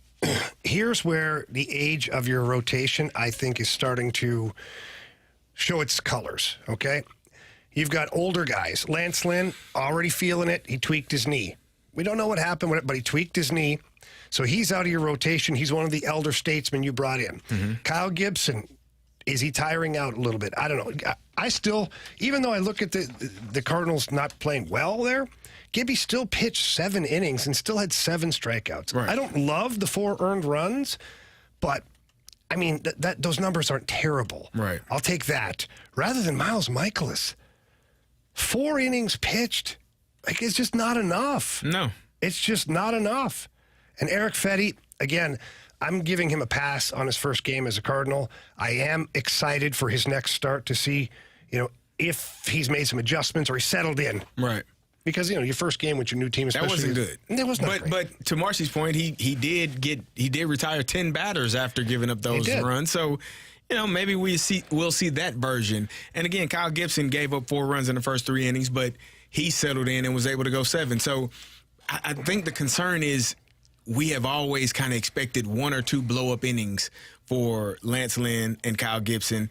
I don't know if we can put Fetty in that conversation just yet because we've only seen Miles Michaelis because we've only seen 1 start. Sonny Gray, we know what we're going to get, and we expect it to be really good every single time. Better be. But even with it. Whatever it was. And I don't know. I don't either. I don't know. I watch a lot of baseball. I never saw anything different. I didn't. We were expecting a face tattoo, and he let us down. I'm a little disappointed, quite honestly. The Mike Tyson face tattoo is really what I was going for. Or just something over the eyebrow, where it kind of looks like it's the eyebrow, but you just shave your eyebrow, then get a tattoo? Now we're talking. In place of. I do like that. Yeah. We should do it. Yeah, you should. You and I. I don't know how Bally's would feel. What's this we? You sound like Miles Michaelis. Yeah. No kidding. We got to be better. We got to be better. Yeah. No, how about you? Start with yourself, please. I think I'm kind of over the whole Miles Michaelis thing now. Like your doppelganger? Well, let's slow down now. Just because we both have, hair over our upper lip doesn't mean that we're. You don't think he's a good-looking guy, Marshy? That's what you're telling us. I never said anything. That's what you're saying. I think he's got great. He's telling us that. Great swag. He's a handsome fella. All right. Who just isn't pitching the way that I'd like him to pitch. Who isn't Andrew? And Bush. I'm kind of over. Not the football player, of course. The wide receiver, who's actually apparently a really good wide receiver. We never got really into the numbers. But a solid wide receiver that Andrew Marsh is that could potentially go to Michigan. Anyways, I think I'm done with it. Which part? With it. Just the whole season. Highs. I'm really done with the whole season. But like the highs and lows Are you of declaring Miles right Michaelis. here on the airwaves today that you will not watch one more game? Well, no, I kind of have to. That doesn't mean I'm going to have fun doing it, though. Yeah. That doesn't mean I'm going to have fun. So no more Marshy showing up in Cardinals gear. Oh, that's more. not true. I got a Cardinal on right now. I just went and bought but it's black. It's like almost like a black armband. Yeah. I was told this is like a special edition. So it's a nice hat. What'd you pay for it, Marshy? I paid over $40. You fell for the special edition there. I'm just saying, you had to go to one store to find it. Might signify what he really feels in his heart. It's his soul right now. It's just pitch black for the Cardinals. I'm not necessarily saying the entire team, but like the emotions that I have when I watch Miles Michaelis pitch, I have no idea what. What are your emotions like when you watch Goldie and Arenado play? Let's get this at bat over with, and hopefully they get on base. That's kind of how I feel. That's how I am right now. That's where I'm at. So the pitching staff, Lance Lynn, for whatever reason, I never saw it. I was like, I never thought he was very good. Now he ended up pitching okay for the Cardinals, and whatever. But when I watched Nolan Arenado play, I can't do it anymore. Like, I watch him play, and he's in his own head, and he's like angry, and he's frustrated, and and it's like, buddy, just stop. Just play the damn game. Sometimes you can't, though. Like, sometimes. But I would tell if I was his teammate. I'd be like, Nolan, that enough, doesn't, bro. You, Uncle, I give up. You've been around players that are quirky. Yeah, and I've told them that. But that doesn't help. Like, there's no way that they can get out of it because it's not a physical thing. It's a mental thing. And if you're not able to you have to pull yourself out of it. And for me, again, I'm not his doctor. I'm not a team doctor. I'm not a doctor. I could be, but I'm not. But watching him play, again, we talked about it. It looks to me like he's just in his head so much that when things go right, he's at the highest of the highs. But when they go wrong, it's the lowest of the lows. And being on that roller coaster is miserable. Yeah. Because your only joy is when you're having success. And there has to be joy in finding, okay, I didn't get a hit, but you know what? That was a hell of a swing. I got a hold of that. The exit velo on that was really, he just caught it. He made a great play. I'm finding ways to find joy in it, not based off of results, but based off of how I'm performing in that moment. So I've said this to guys that I played with that were really good players and that were inside their own heads. I'd literally say, how's it working out for you? Well, no, honestly, how's it working out for you? Because you doing what you're doing, you're playing worse. Right. Every day. And like, we need you. So then I'd usually say, so tonight you're coming to dinner with me, and we're going to go out. Yeah. And you're just going to stay with me all night, and we're going to come to the rink tomorrow, and we're not going to worry about anything else because you're going to be so hungover that you're going to be more worried about being hungover than worried about missing the ball. And 9 times out of 10, Carey, that guy would go on and have a pretty good game. Yeah. And be like kind of shake it out a little bit. Yeah. So I don't know. It just gets under my skin. It's one of those things. All right. It is time for Beat the Streak, and we'll have a little bit of a Cardinals-Mets preview. And by the way, we are going to need a Gauntlet contestant. So please text the word Gauntlet to 314-399-9646. That's coming up in about 15 minutes or so. But again, Beat the Streak, Cardinals versus Mets preview. Next on 101 ESPN.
to hit baseballs. All of my successes depend on me. You ready to hit? The hits just keep on coming.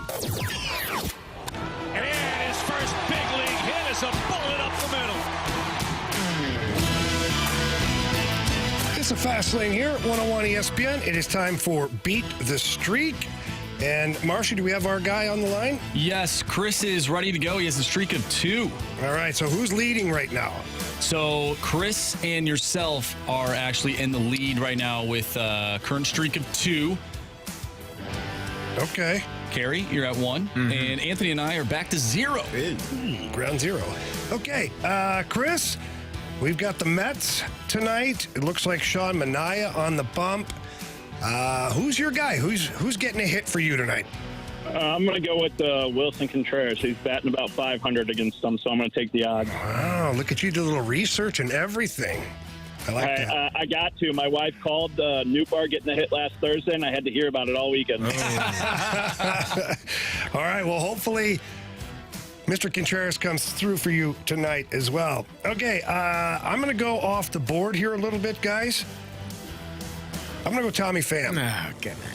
What? Right. I didn't say anything. I usually take Burleson. Yeah, good. So why you got to be like that? When I say Burleson, you moan. I said Gorman earlier, you moan. No matter what it is. I was actually going. I can't keep you happy. You should know.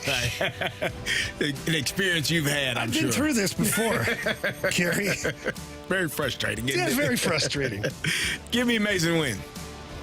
All right, Carey's going with his guy. Chalk. I am going with Victor Scott. Ooh. I hope he gets a base hit tonight. And then it looks like Anthony is going with Tyrone Taylor. Of course he is. Tyrod? Is he related to Tyrod? I don't know. Should be. All right, those are your Beat the Streak picks. Chris, good luck, man. Hopefully we're talking to you again tomorrow. Yes, sir. Thank you, guys. Have a good show. Thank you very Thanks, much. Chris. All right, so the Cardinals got the Mets tonight, and we were talking about this at the start of the show that, I mean, the wild card race, it is absolutely just bogged up. You've got the Braves, who were way ahead of everybody at one point, but they're not anymore. They're in the first wild card spot, tied with the Padres. They're only a half a game up on the Diamondbacks, who are right now occupying the final wild card spot. Right below them, the New York Mets, then your Cardinals, then the Pirates, and the Giants. Work your way down from there. So, guys, what do you think we can expect tonight from this Cardinals team? Well, they better win. Let's start there. Find a way. Find a way to win. Because, again, the Mets, as you said, are right there in the wild card ahead of you. The Pittsburgh Pirates are a half game back of you. They're chasing you down. And the Giants, again, winners of 7 of their last 10, are hot on your heels as well. So you need to win. Like, you can't.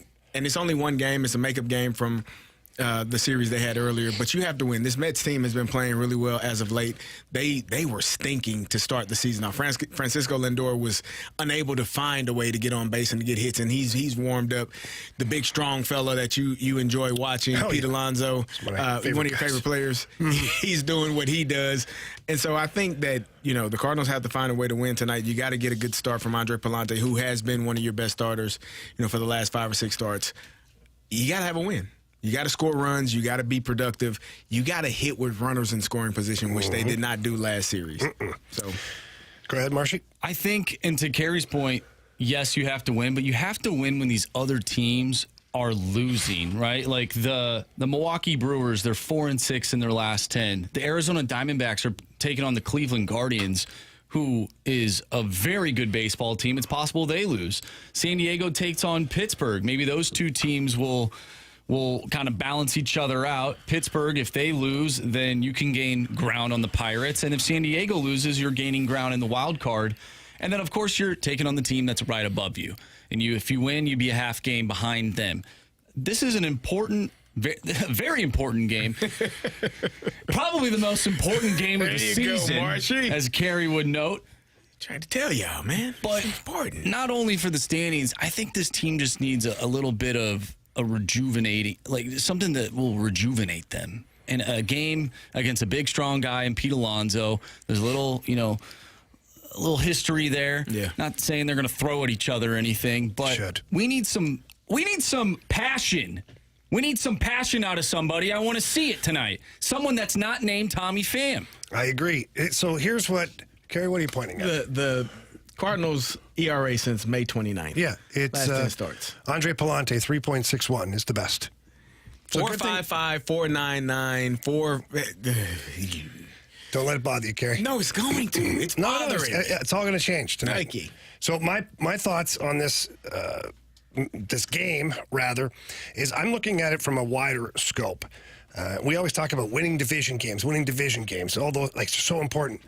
Right now, winning games against wild card contenders is important. Yeah. You've got to beat the Mets, and if you get a series against the Giants, the Pirates, whoever it is, I don't know the schedule, but when you get games against these teams that are in this muck with you, you have to win those games. And so tonight, from my standpoint, I feel like it's a must-win game, and then you're on to the next must-win. You're in a situation now as the Cardinals where you're not going to have the luxury of just kind of like, oh, well, we gave one back tonight. No, you have to put together a streak, like Marshy said earlier. If you can duplicate what you did in the Mother's Day streak, we'll call it, or even come close to that, then you will create some distance with some of these teams, and you will catch the teams that are ahead of you, because everybody's in this grinder right now, this blender of playing 500 baseball. This is I keep saying it. Don't but say it. I won't say it. No, it's extremely important. It's an important game. I like that. Then an important series coming up. You got to win. Who they got after the Mets again? And the Royals. It is the Royals for 2 games. And then the Reds. Well, either way, Carey, they've got to win it. Just like the Rays. The Rays. Okay. Yeah. Dylan Carlson coming back. He hit a home run. 5 for 5. Rays, then Royals. Rays, then Royals. He hit a home run? Yeah. Shocker. Yeah. Just He wait. did. First of the year. MVP candidate. You better believe it. By the way, the 618, we said that what we want to see tonight, the 618 wants to see someone bleed tonight. Oh, okay. I mean, it's possible. But how does it happen? Like maybe like a runny nose. I don't want to get a Like pitch in the face. No. Like, that's a lot. That's extreme. I think it could be a fan out in the bleachers who gets hit by a home run ball. I don't want that either. That's dangerous. Can it just not be like a bloody nose? Like sometimes people's nose bleed for no reason? What if it's a guy sliding into a base, he gets tagged in the face? Okay. Are we doing the tagging or getting tagged? Is he out or safe? He's out. He's out. Tagged him. We tagged him. So we tagged him. Yeah. We've got it's Pete Alonso. Brendan Donovan sweeping down with the tag. It won't be Pete Alonso. He won't be sliding. He's going to barrel through? Yeah. Well, you got to hit him there. Francisco Lindor. Just a whap. The glove in the face. How about Tyrone Taylor gets walked and then gets tagged out, but then it has his nose bleeding, so then he's taken out of the game, and then Anthony doesn't get a hit for the night. Oh, wow. That's a serious... Very specific. Yeah, very specific. All right, guys, let's get our work boots on here. We've got the Gauntlet coming up next here at 101 ESPN.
If you are looking to renovate your kitchen, your bathroom, or maybe even one of those outdoor spaces, please call my friends over at E&B Granite. With over 2 decades of family ownership and operation, E&B Granite has been St. Louis's most trusted name when it comes time for those renovations. I had my kitchen done by E&B Granite. The experience was fantastic. I went downtown, 6135 Manchester Avenue, walked into the showroom, didn't have any idea what I wanted to accomplish. It's at that point that the in-house design staff got a hold of what I was looking for and started talking about kitchen cabinets and countertops and backsplash. And then we went to walk in the back. There was all the slabs are in the back room at E&B Granite. So you get to see the full pattern of what it really looks like and what it could potentially look like in your home. We settled on some things there. Then the installation was easy. It was a breeze. The technicians were awesome. They ripped out all the old stuff. No marks anywhere on the house. Very professional. And when they were done, it was like you could take a picture for a magazine. It was beautiful. And I recommend E&B Granite to everybody who will listen. Again, for your kitchen, your bathroom, or your outdoor living space. And give them a call. Set up an appointment. Tell them Jamie Rivers sent you in. That number's 314-645-9300. Again, that's 314-645-9300. Or you can always visit enbgranite.com.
Warriors. 4 categories, 1 challenger.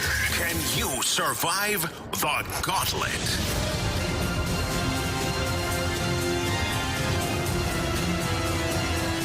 It's 4:02 here in the Fast Lane. Your time check brought to you by Clarkson Jewelers, official provider of Rolex jewelry. It's time for the Gauntlet. Carey Davis, Andrew Marsh, Jamie Rivers, and we head out to the 101 ESPN hotline. We got our guy Ricky on the phone. Ricky, how you doing, bud? Good, James. How about you? I'm hanging in there. It's a beautiful day here. It's a Monday, so we're battling through it. And it's my Friday as well. No. It's your Friday? Ooh. That's awesome. Yes. Oh, I'm so happy for you. I'm kind of jealous, but I'm very happy for you. All right, Ricky, you've got the choice of Marshy, Carey, or myself. Who are you going with? You know what, big dog? I'll take you down. Hey. Oh, boy. All right, Ricky. Take you down. You know the routine here. I'll hand it off to Carey Davis, and I'm going to head off to the Cone of Silence. Good luck. Thank you, bro. All right. Jamie is heading out to the Cone of Silence with a pep in his step. He's getting out of here. Ricky, you know how this goes. You tell Marshy to spin that wheel, and he'll get you a topic. You ready? Spin it, Marshy. Spin it. All right, Ricky, you know if you answer without the options, you get 2 points. You answer with the options, you get 1 point. And if you get it wrong, you get 0 points. And what do we have, Marshy? Well, we took a break from this specific category because we had it 5 times in a row. It is random. It will. It may need to be recalibrated. You've been random a lot lately. How's your random trivia going, Ricky? You confident? My fiance says I'm a wealth of useless knowledge. Well, this may work for you then. We'll see how it goes. All right, here we go. Question number 1. Can you tell us the world's largest hand-rolled soft pizza? Sorry, let me try that again. Can you tell us the world's largest hand-rolled soft pretzel franchise?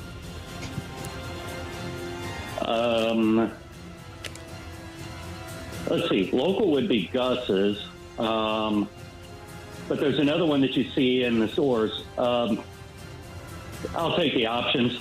Is it Auntie Anne's, Ben's Soft Pretzels, or Philly Pretzel Factory? I should have known. Annie Ann's. Final answer. Question number 2. Who served as the original host of American game show Who Wants to Be a Millionaire?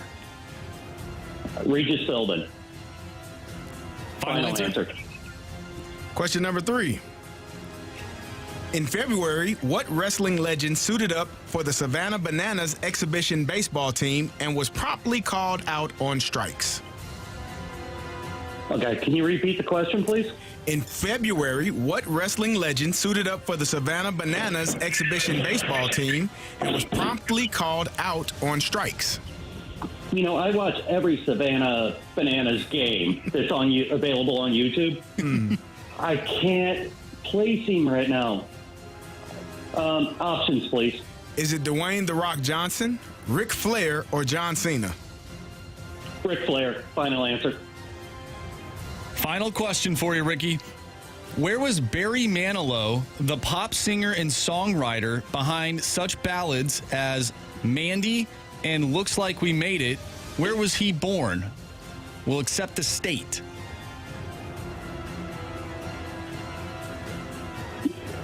Answer. You would like the options? He wants the answer, but we'll give you the options. All right, so the options are New York, Texas, or Montana. New York, final answer. All right. Get Jamie back in here.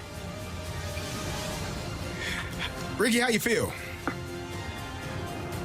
Well, I'm popping beers, so I'm good. Well, it is your Friday. So, yeah, we'll see how it goes. Jamie, how you feel? I don't know. You nervous? A little bit. Ricky came in hot, swinging for the fences. He's calling me out right away. So he's either got a big brain or big bells, you know? Well, maybe a little bit of both. Maybe both. All right, Jamie. Marcia, you want to tell him? Pack a lunch. All right, Jamie. Luke Robitaille scored how many points? It doesn't matter. It's random. Oh. I was so excited for a second. Especially brought Luke Robitaille. I'm like, I know all about Luke. No, it's random. Son of a batch of biscuits. Okay, let's go. Can you tell us the world's largest hand-rolled soft pretzel franchise? Okay.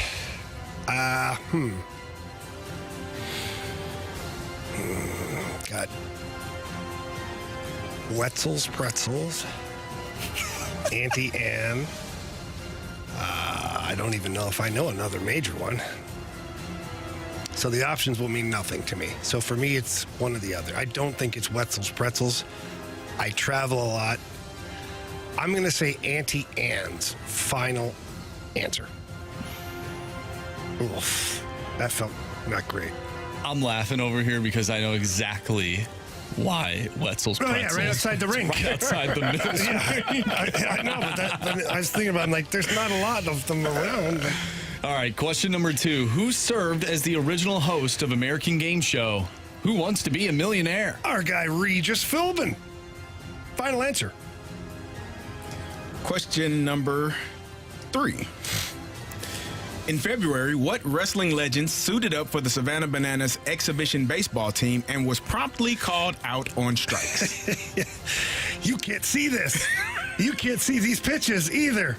John Cena, final answer. I remember watching that on their social media, and they were trying to, like, dress it up like it wasn't so horrible. You know, they're trying to be nice to him. Like, no, that was not great. Question number 4. Where was Barry Manilow, the pop singer and songwriter behind such ballads as Mandy and Looks Like We Made It? Where was he born? We'll accept the state. Okay. I know it's up in the Northeast, but I don't know where. So do I take the options and give me 3 states that are up in the Northeast, and I'm still just as confused? Or was he in California? Ooh. Options, please. Options are New York, Texas, Montana. Okay, I'm going Northeast on this one. New York, final answer, please. All righty. Let's start there. Question number 4, number 1 for you all. Where was Barry Manilow, the pop singer and songwriter behind such ballads as Mandy and Looks Like We Made It, born?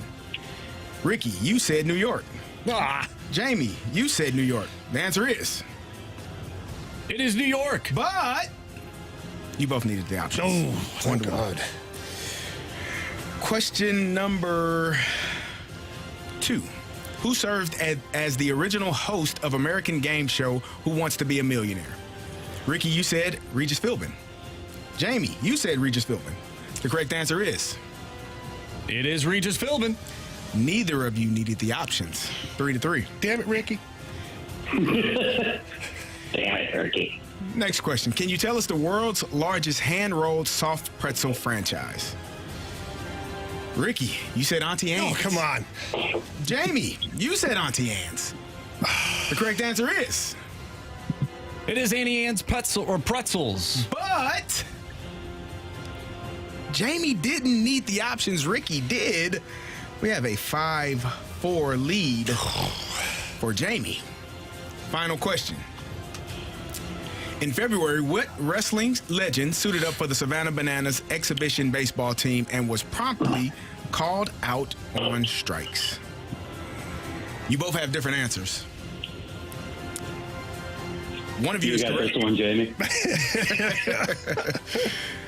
Ricky, you said Ric Flair. That's a great guess. I could totally see him out there. Woo! Jamie, you said John Cena.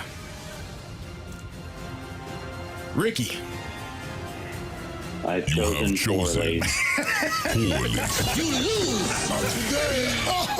It was John Cena. Ricky, he got you 7-4. Good job. Wow. Ricky, thanks a lot, man. Thanks, guys. Hey, can I give a shout out to a rescue that my fiance and I foster dogs for? Sure, absolutely. This is Wonder Wines on Facebook. We've had 4 Weimaraners with us for a couple of weeks, and now we have a Great Dane that we're fostering. Awesome. Okay, so Ricky, it's unbelievable that you said that because I'm not joking. My girlfriend, we have a Weimaraner that she rescued, I believe, from you guys. His name was. Are you really? His name is Kaiser, and I know she follows you guys on Facebook, Wonder Weim. She's already showing me these pictures. But we have a beautiful Weimaraner. His name is Kaiser, and I do believe that she rescued him. She was a failed rescue for her, or failed foster, she calls it, because she had brought them in, and this was her first foster fail, was Kaiser, because she fell in love with him. Oh, well, that's a good thing. Oh, bro. James, Jamie, Carey, Marcy, I want to thank you guys for the opportunity. And I loved watching you play hockey. And, Carey, I loved watching you play fullback for the Black and Gold. It was amazing those days. Awesome, man. Well, Ricky, we really appreciate you. Keep up all that great work with Wonder Wimes. If people are listening and they want to jump on Facebook and give you a follow, please do so. It's an awesome, awesome organization. Ricky, thank you so much, man. All right, thanks, Jamie. See you guys. Take care. See you, Ricky. Bye. That's wild, man. What a small world. It is. He said it, and I was like, what? What? Now, they do a lot of great work, and obviously many people out there with rescues and doing things like that. Pretty cool. Hats off to them, for sure. Way to beat him, Jamie. Hey, good guy. I beat his brains, and he's a great dude. Yeah. I feel How's it feel? I feel like Marshy right now. All right. We talked about it earlier, what the Cardinals probably need to do, but is it feasible for the Cardinals to have a Mother's Day type stretch to finish off the season? Probably not, but we'll talk about that next here on 101 ESPN.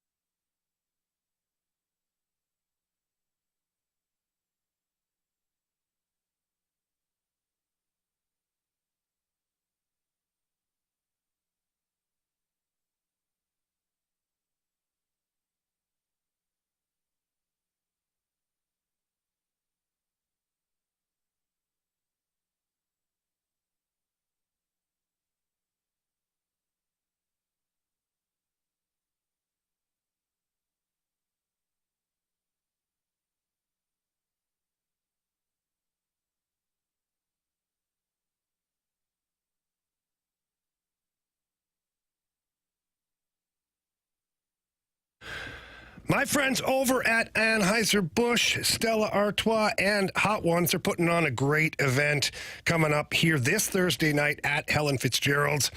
The event is we got the Hot Wings Trivia Challenge, and we've had 3 rounds already, so we'll have the winning teams that'll be up on stage at Helen Fitzgerald's from 6 to 8 p.m. this Thursday. It's a lot of fun. Trivia questions are asked. If you get the questions wrong, you've got to eat hot wings, and the sauces get hotter and hotter each time.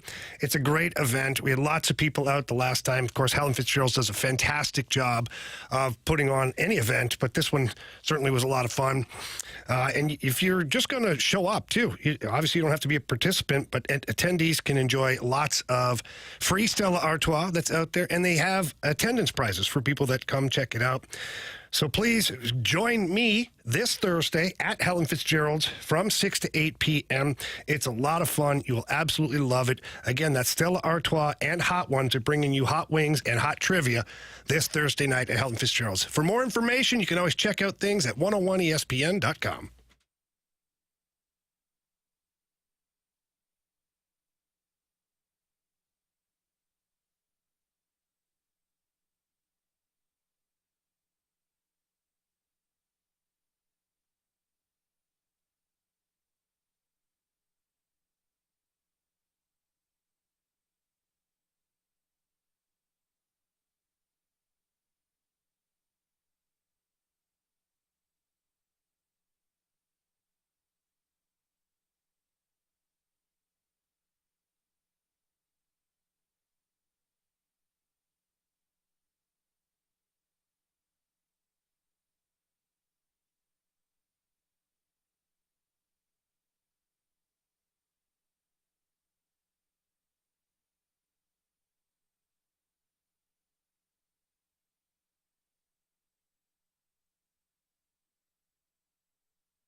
To take it day by day, series by series. The season is winding down.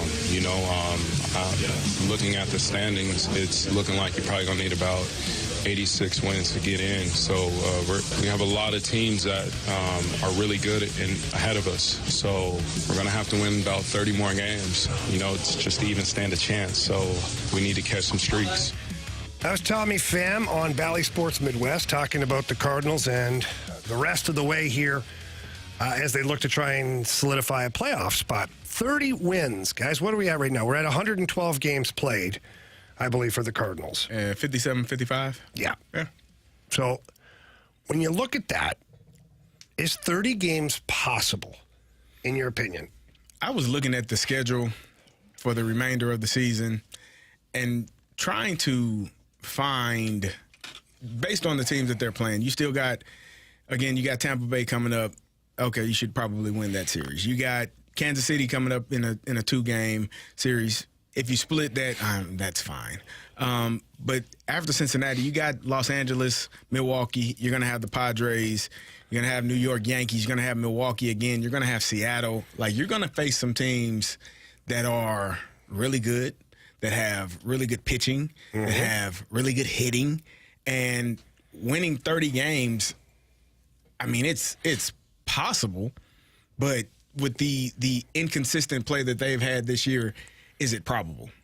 So, Marshy, I'm going to have you look up something really quick. What was the Cardinals' record from Mother's Day to the All-Star break? And while you're pulling that up, and the reason I ask that is because there's, 50 games left for the Cardinals. They would have to go 30-20. That's not an astronomical number. To be 10 games above 500, it's a big number, but it's not a number that's so scary. It's not impossible. It's not impossible. And, you know, because with the Mother's Day streak that Marshy, our guy's working hard over there to try and find it, with the Mother's Day streak of what they had there, I believe that was similar. Maybe even more. So can they do it? I don't know. The problem is they're playing the third hardest schedule in all of baseball, I believe, the rest of the way. It's not easy. No. It's not going to be. And again, you can't drop series and it's over with. It's done. They lost to the Cubs. It's over with. But you can't afford to lose series like that. 3 out of 4. You know, you can't afford to play the Yankees and the Padres and win 2 out of 6 in those 2 series. Like that to me is going to be problematic for this team if they're not winning multiple series and winning games. It's going to be a tough task to even make it in the wild card. We're not even talking about winning the division at this point. And the Brewers haven't been outstanding, but nor have you. And so if you had if you have any hopes of catching the Brewers, you're going to have to get hot. You're going to have to hit one of those streaks where you win 11 out of 12 games, or 8 out of 12, something like that, where you're winning way more than you're losing. And to this point, I haven't seen the Mother's Day. The stretch for Mother's Day was really good, but since the All-Star break, it's like things have kind of cooled down for this team, and I don't know how they get that mojo back, how they get that excitement back, how they get back on the right side of winning games. But right now, it feels like they've lost some of that once they hit the All-Star break. Yeah, it's weird how that works sometimes. When the break happens, some teams thrive after, or some teams have trouble regaining whatever rhythm they had heading into the break. And do you have the, Marshy, did you get it? My math Roughly? could be off here. I believe I have them at 34 and 22. Okay. So literally almost identical is what they'd have to do. That's a tall order. It is. It's a tall order, but when you look at what is supposed to be happening with this team, Sonny Gray, Eric Fetty are supposed to be a great 1-2 tandem. Andre Palante has been shoving in his last, 10 starts. Been really good. And so if you've got 3 pitchers that can give you a better chance to win games, then you got Gibby, who if he doesn't have the blow up, I know if, but he's also he's also been pretty reliable. Yeah. For me, it comes down to Goldie and Arenado. Again, I circle back to those guys all the time because they're not contributing enough offensively. Well, at what point do we? I mean, there's no it's point. not the You're end stuck of the with it. season. No, you're stuck with it, Carey. You're stuck with it. I don't get to. Ollie's not going to take them out of the lineup. No, but he's not. He's not going to bench them. He's not going to take them out of the lineup. Well, we're not talking about benching them or taking them out of the lineup, but those. Well, Jamie, now they're going to play. They're getting paid a lot of money, sir. They're getting almost $60 million on the bench. That's when you get a phone call and say, "Well, hey, the hell are you doing? Get me Luke and Baker." Yeah, no, you got 2 guys. Play one of them, play both of them, and play them now. But I guess my question is, at what point do we say we don't know if that's going to take hold this season? Like we have been waiting, and Goldie has picked up a little bit since the All-Star break, hitting more with power. Nolan Arenado still hasn't hit with a lot of power, but it's been better than it was to start the season and up until that point. Yeah, unfortunately, their offense between Goldie and Nolan Arenado, their offense overall for the season has not really won you games. Whereas 2 years ago, they were the only guys you had in the lineup that were hitting. Right. So the drop-off, I think that's why the drop-off hurts so much, is because they were so heavily relied upon. And now I don't know of anybody in Cardinal Nation that's not holding their breath when they're at the plate, especially with runners in scoring position. It's been ugly. It has been. It hasn't been great. But, I don't know how you fix that. Marshy, what do you think? I was thinking if you were to tell me when the Cardinals traded for Nolan Arenado that right now, when he comes up with bases loaded or, hell, runners in scoring position, there's 2 outs, and you told my previous self that you would be just disappointed and he would not be the guy that you would want up at the plate in that moment, I would have called myself crazy. Mm-hmm. Now, I am crazy. I'm a little off the wall. But I do not get excited when he is up to bat in a pressure moment. You hold your breath. Now, he does come through sometimes, but like over the weekend, I mean, I guess he came through when the Cubs decided to not play defense for a little bit. That pop fly. That pop fly. He hit it high. He sure did. He hit it high. Got caught up in that wind, It's right? high. It's not that far. It's high and unplayable. Oh, but it's playable. Like on Friday, early in the game, bases loaded. Couldn't come through. Like, I just don't. He's not the guy that I want up to the plate right now. They need him to be that guy. Otherwise, this team ain't going nowhere.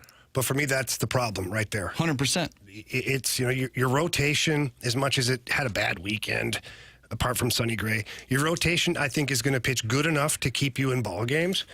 It's going to come down to your offense and seeing what production you can get from the middle of your lineup, which, by the way, these guys are smack dab in the middle of your lineup. And I think that's the question you've asked is how long do they get to continue to have that spot? Because you got some other players that have filled that role. You've had Nootbaar batting fourth. You've had Donnie batting fourth.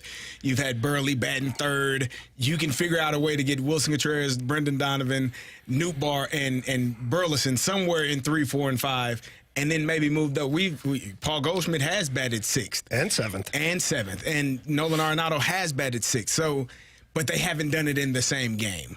And so I don't know. Right. I don't know if there's a level of, not being comfortable with putting those two guys that far down in the order. Ask me if I care, though. I don't. If I'm Ollie, because all the fingers getting pointed at Ollie, too, for decisions that he's making. If I'm Ollie, I just sit both the guys down and say, listen, here's the deal. You guys are going to be batting 6, 7 in the lineup, for the foreseeable future. Right. Because we have to get our production going. And, hey, guys, guess what? If you start to produce there, great. You're still going to stay there, though. Yeah. Because now it gives us pop through the lineup. Yeah. It extends our lineup. That's it. If you want to win. We're done. If you guys want to make the playoffs, Nolan Arenado, you talked about, I got to make the playoffs. I want to be on a winning team. This is what we have to do. Yeah. So, boys, it's either your individual self or the team that goes first. Which one do you want it to be? And if they're good teammates, they say, hey, whatever we can do to help the team, we do it.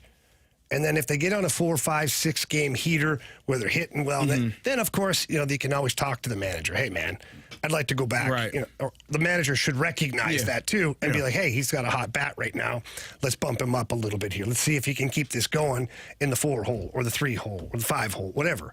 But for me, it would be automatic that Goldie and Arenado are 6, 7 in my lineup. They're there, like in ink. Just there you go. Yeah.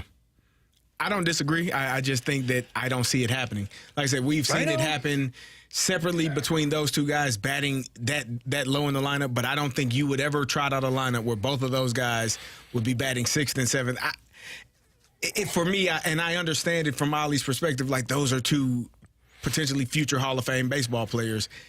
How in the hell are you going to have them batting 6th and 7th? Like, it's managing the aging superstar in Goldie's Do you want to win? Yeah. At some point, you got to be that jerk manager. But then when your 3, 4, and 5 hitters go 0 for 12, then they're looking at you like, well, what are we doing? Okay, so you can move some pieces around then. Odds are they're not, because right now, if you look at Tommy Pham, he's hitting the ball pretty good since becoming a Cardinal. Wilson Contreras, he's been your steadiest hitter all season long. If you plop Burleson up there in one of those spots, he also has been one of your best hitters all season long. So it's pretty tough for Goldie and Arenado to argue their case against players who have been much better offensively than them. You're not wrong. I don't think it's going to happen. I agree, but I think that's where my frustration lies, Carey. I got so many frustrations. I'm like Marshy. Marshy and I are on the same page. We're frustrated. We want wins. I know. We want championships. The frustration for me comes from seeing this team is able, like we've seen them put up runs. We've seen them pitch really well. Like, why can't they do it for more than like 2 games in a row? Well, Marshy, I hate to... Is it that hard to hit a fastball? It is apparently hard. It is hard, yeah, apparently. But if I was paid $25 million to hit a fastball, you better believe I'd hit it at least once every so often. Yeah. All right, we got Sports Six-Pack coming up next, so your questions into the Air Comfort Service text line, 314-399-9646, or you can plop them in the YouTube chat over there in the Snake Pit. That's the Air Alliance YouTube channel. We got that coming up next here on 101 ESPN.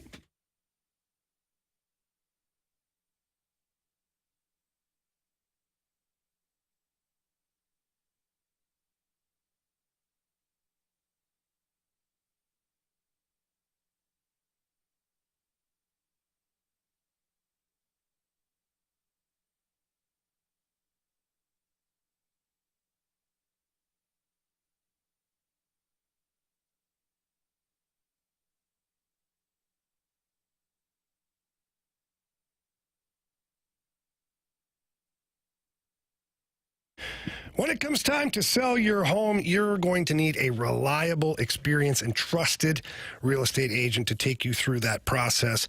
And there's nobody better in the business than Gloria Liu with your home sold guaranteed realty. Gloria has solutions for every type of home seller, too.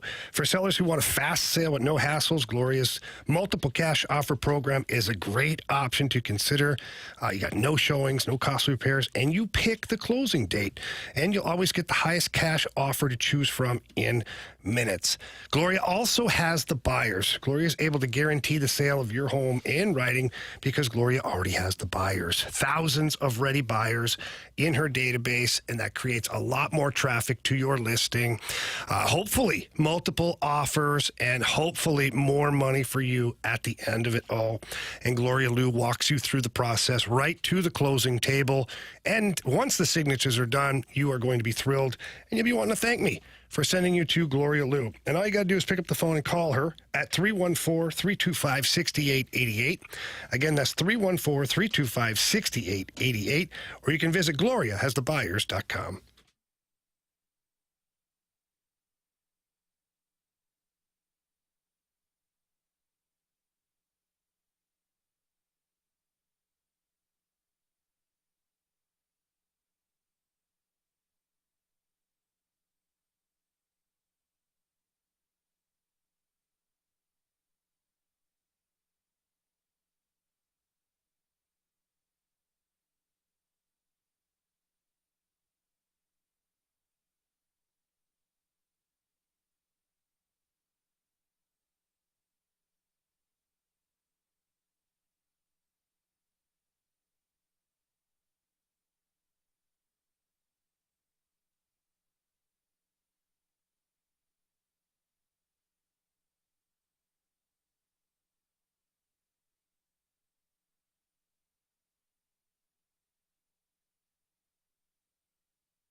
101 ESPN Sports Center.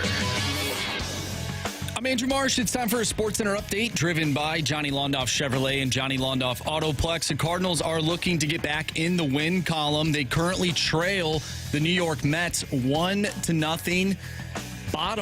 Top of the second inning, there is a runner on second, 2 outs. The Mets just scored. So 1-0 New York. They lead. We'll keep you updated on that game as the show progresses along. But we have our Sports Six Pack coming up next. So if you have a question you want to send our way, do so using the Air Comfort Service text line 314-399-9646. Sports Six Pack coming up next. I'm Andrew Marsh, and this Sports Center update is driven by Johnny Londoff Chevrolet and Johnny Londoff Autoplex. See them at londoff.com. Chevy. Together we drive. Are you kidding me?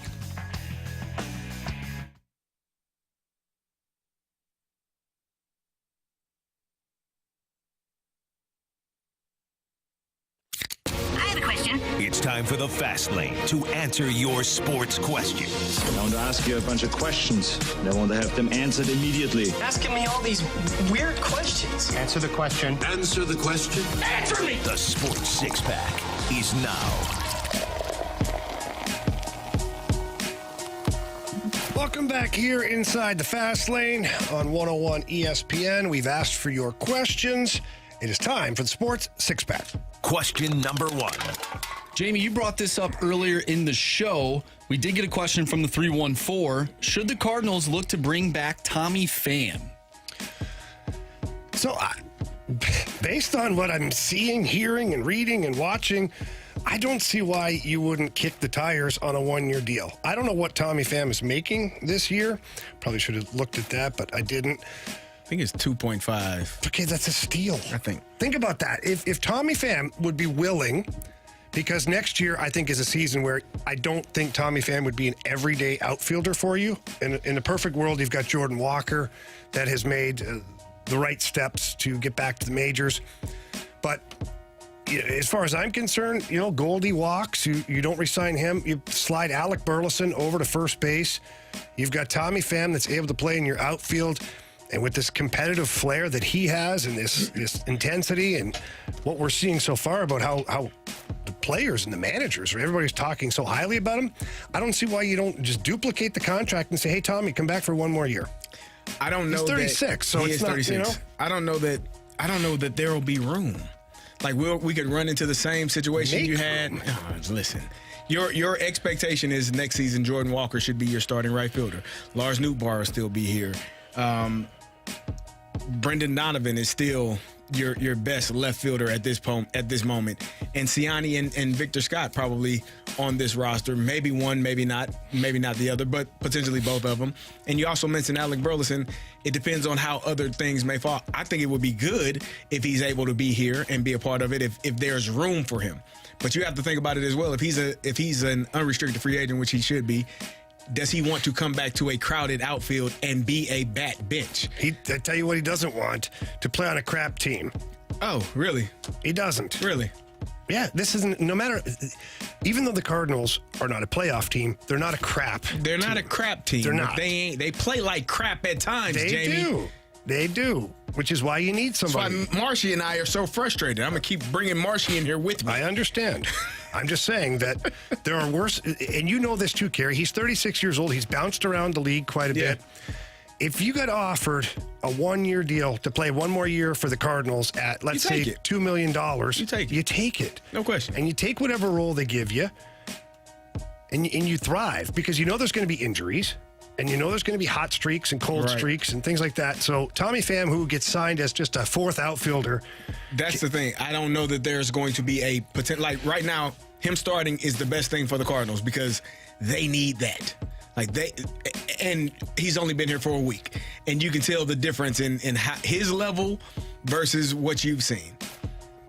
I don't know when Jordan Walker, hopefully he's been, like we talked about, he's been hitting really well his last few games. I don't know when he's here. I don't know when Siani is healthy. Nootbaar, Brendan Donovan, Alec Burleson. I don't know where it all falls and where it all fits. But if you can get him on a cheap contract and he's a bat bench and a guy that is a good clubhouse guy, then you should. Well, we get a good text here from the 618. Says, yes, but there's going to be a surplus of good young talent, but you won't need Crawford or Carpenter if you have Tommy Pham. Because those guys were brought in to be leaders, bat off the bench, a backup at shortstop for Mason Wynn. Right. I don't think there's ever a thought of Matt Carpenter playing in the field. I don't even know how many times. Second base a couple nights ago. But made a hell of that's a play. not why they signed. Not at all. So I could easily see the Cardinals taking a spin and saying, you know what, Tommy Pham, we'll bring back for another year, but here's your undefined role. Will be all of these things. And if he says yes to that, then, hey, you say, look, Tommy, you're saying yes. You're buying into this concept, so I don't want to be arguing with you a month into the season. Or we'll DFA your ass right out of here. You might get stabbed. I ain't afraid of that. Stab him back. Question number 2. All right, guys, we got a question from the 314. What sport requires the most brain power? What is the smartest sport? I've seen some really dumb hockey players. So, what sport requires the most brain Are we just power? going off of the 4 major sports? If it's the 4 major sports, I think football's hands down the... Oh, I disagree. Really? Oh, I Jamie. disagree. I think the offensive side, no doubt about it. The defensive side, just kill the quarterback. Well, we do make that joke. But you still have to have a level of intelligence. Yeah, I understand that. But I don't think every player on the football team has to. Okay, let's rank them. Let's rank them from lowest to highest. Lowest just what? the 4 major, Okay. which is the least intelligent. I think baseball.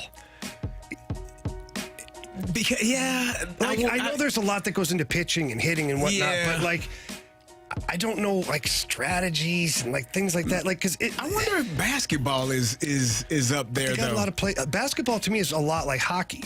But basketball is a lot of movement and player driven, and you can find ways. There's a that's a you tough just question. grab the ball and play, baby.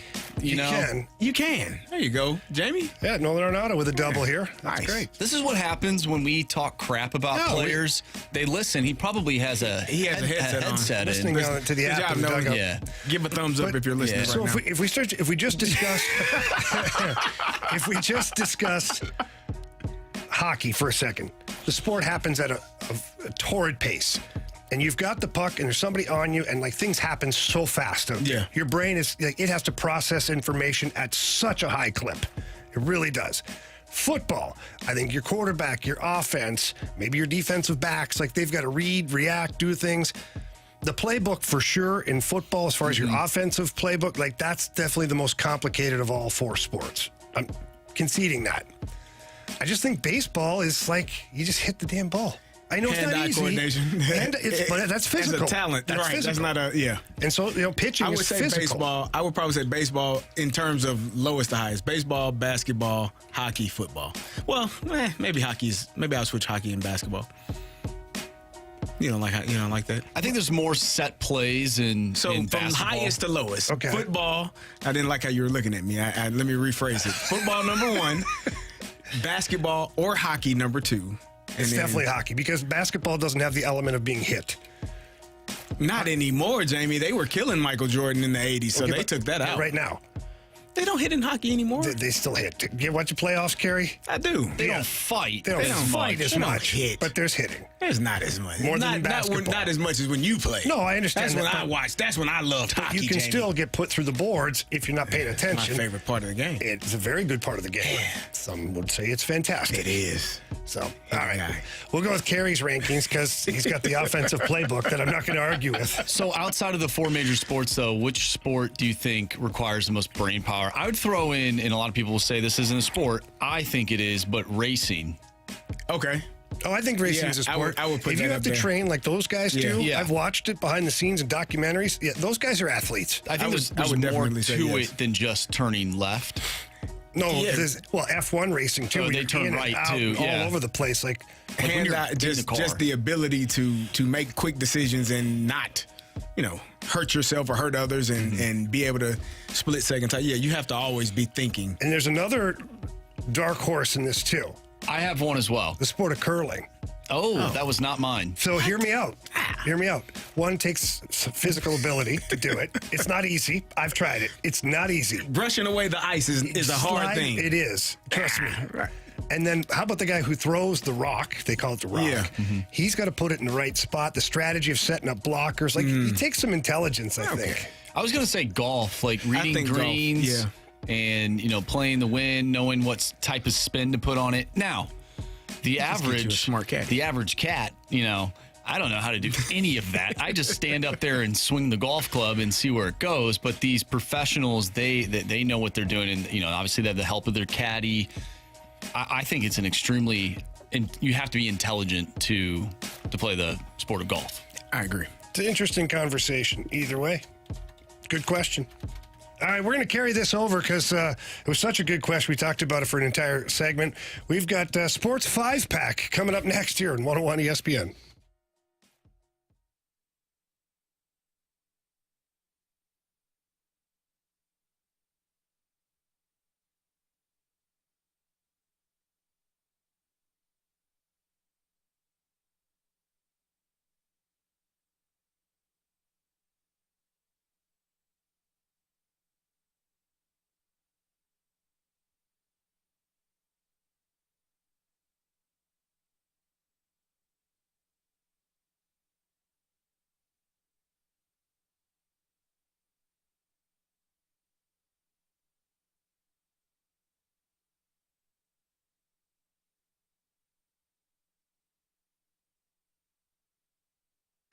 Hey, it's Carey, and people are talking about Window Nation. Their customer, Vicky, says, "We couldn't be happier. This was a great experience." She's just one of over 33,000 five-star reviews, and that's because Window Nation is all about value. And this August, they're giving you a great value during the Window Nation anniversary sale. Right now, buy 2 windows and get 2 free. There's no limit to how much you can save. Plus, you could save big with no interest or payments for 24 months. Act now, and you'll get an extra $250 credit as well. Window Nation values your satisfaction in their quality, service, and affordability. That's why they stand by their windows with a lifetime warranty. Window Nation was also recently ranked highest on Forbes' list of best window installation companies, so you can trust Window Nation for high-quality, affordable windows. Stop paying more than you have to. Hurry, the sale ends August 31st, so schedule a fast in-home estimate right now at 866-90-NATION or visit them online at windownation.com. They can install that window in 1 day or less, and again, that window will come with a lifetime warranty. 866-90-NATION or online at windownation.com.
time for the Fast Lane to answer your sports questions. I want to ask you a bunch of questions, and I want to have them answered immediately. Asking me all these weird questions. Answer the question. Answer the question. Answer me! The Sports Six-Pack is now.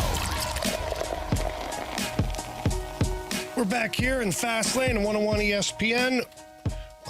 We're on question 3, I believe, of the Sports Six-Pack. Question number 3. All right, this one comes from the 314. Jamie, with all the veteran additions by the Blues, do you think it would be beneficial for Zach Bolduc to see top-line minutes in the AHL to start the season, or split middle six, limited power play time? Yeah, if he's not getting the ice time or earning the ice time that he needs to make a contribution, then yes, playing first line in the minors is probably the best thing for him. Getting on that power play, first power play unit down there. But if he's playing pretty well, you give the kid a chance. I mean, I felt like his game continued to evolve last year. When he first got here, you could see that he was a young player trying to process things in a sport that moves very, very quickly. And as the time went on, he got better and better, and he ended up playing the top 2 lines towards the end of the season. Was that by design? I don't know, but I felt like he earned it. Mm-hmm. So we'll see come training camp what Zach Bolduc looks like. I can tell you this, they're absolutely going to play him in a top-line role during preseason and training camp. What's his ceiling?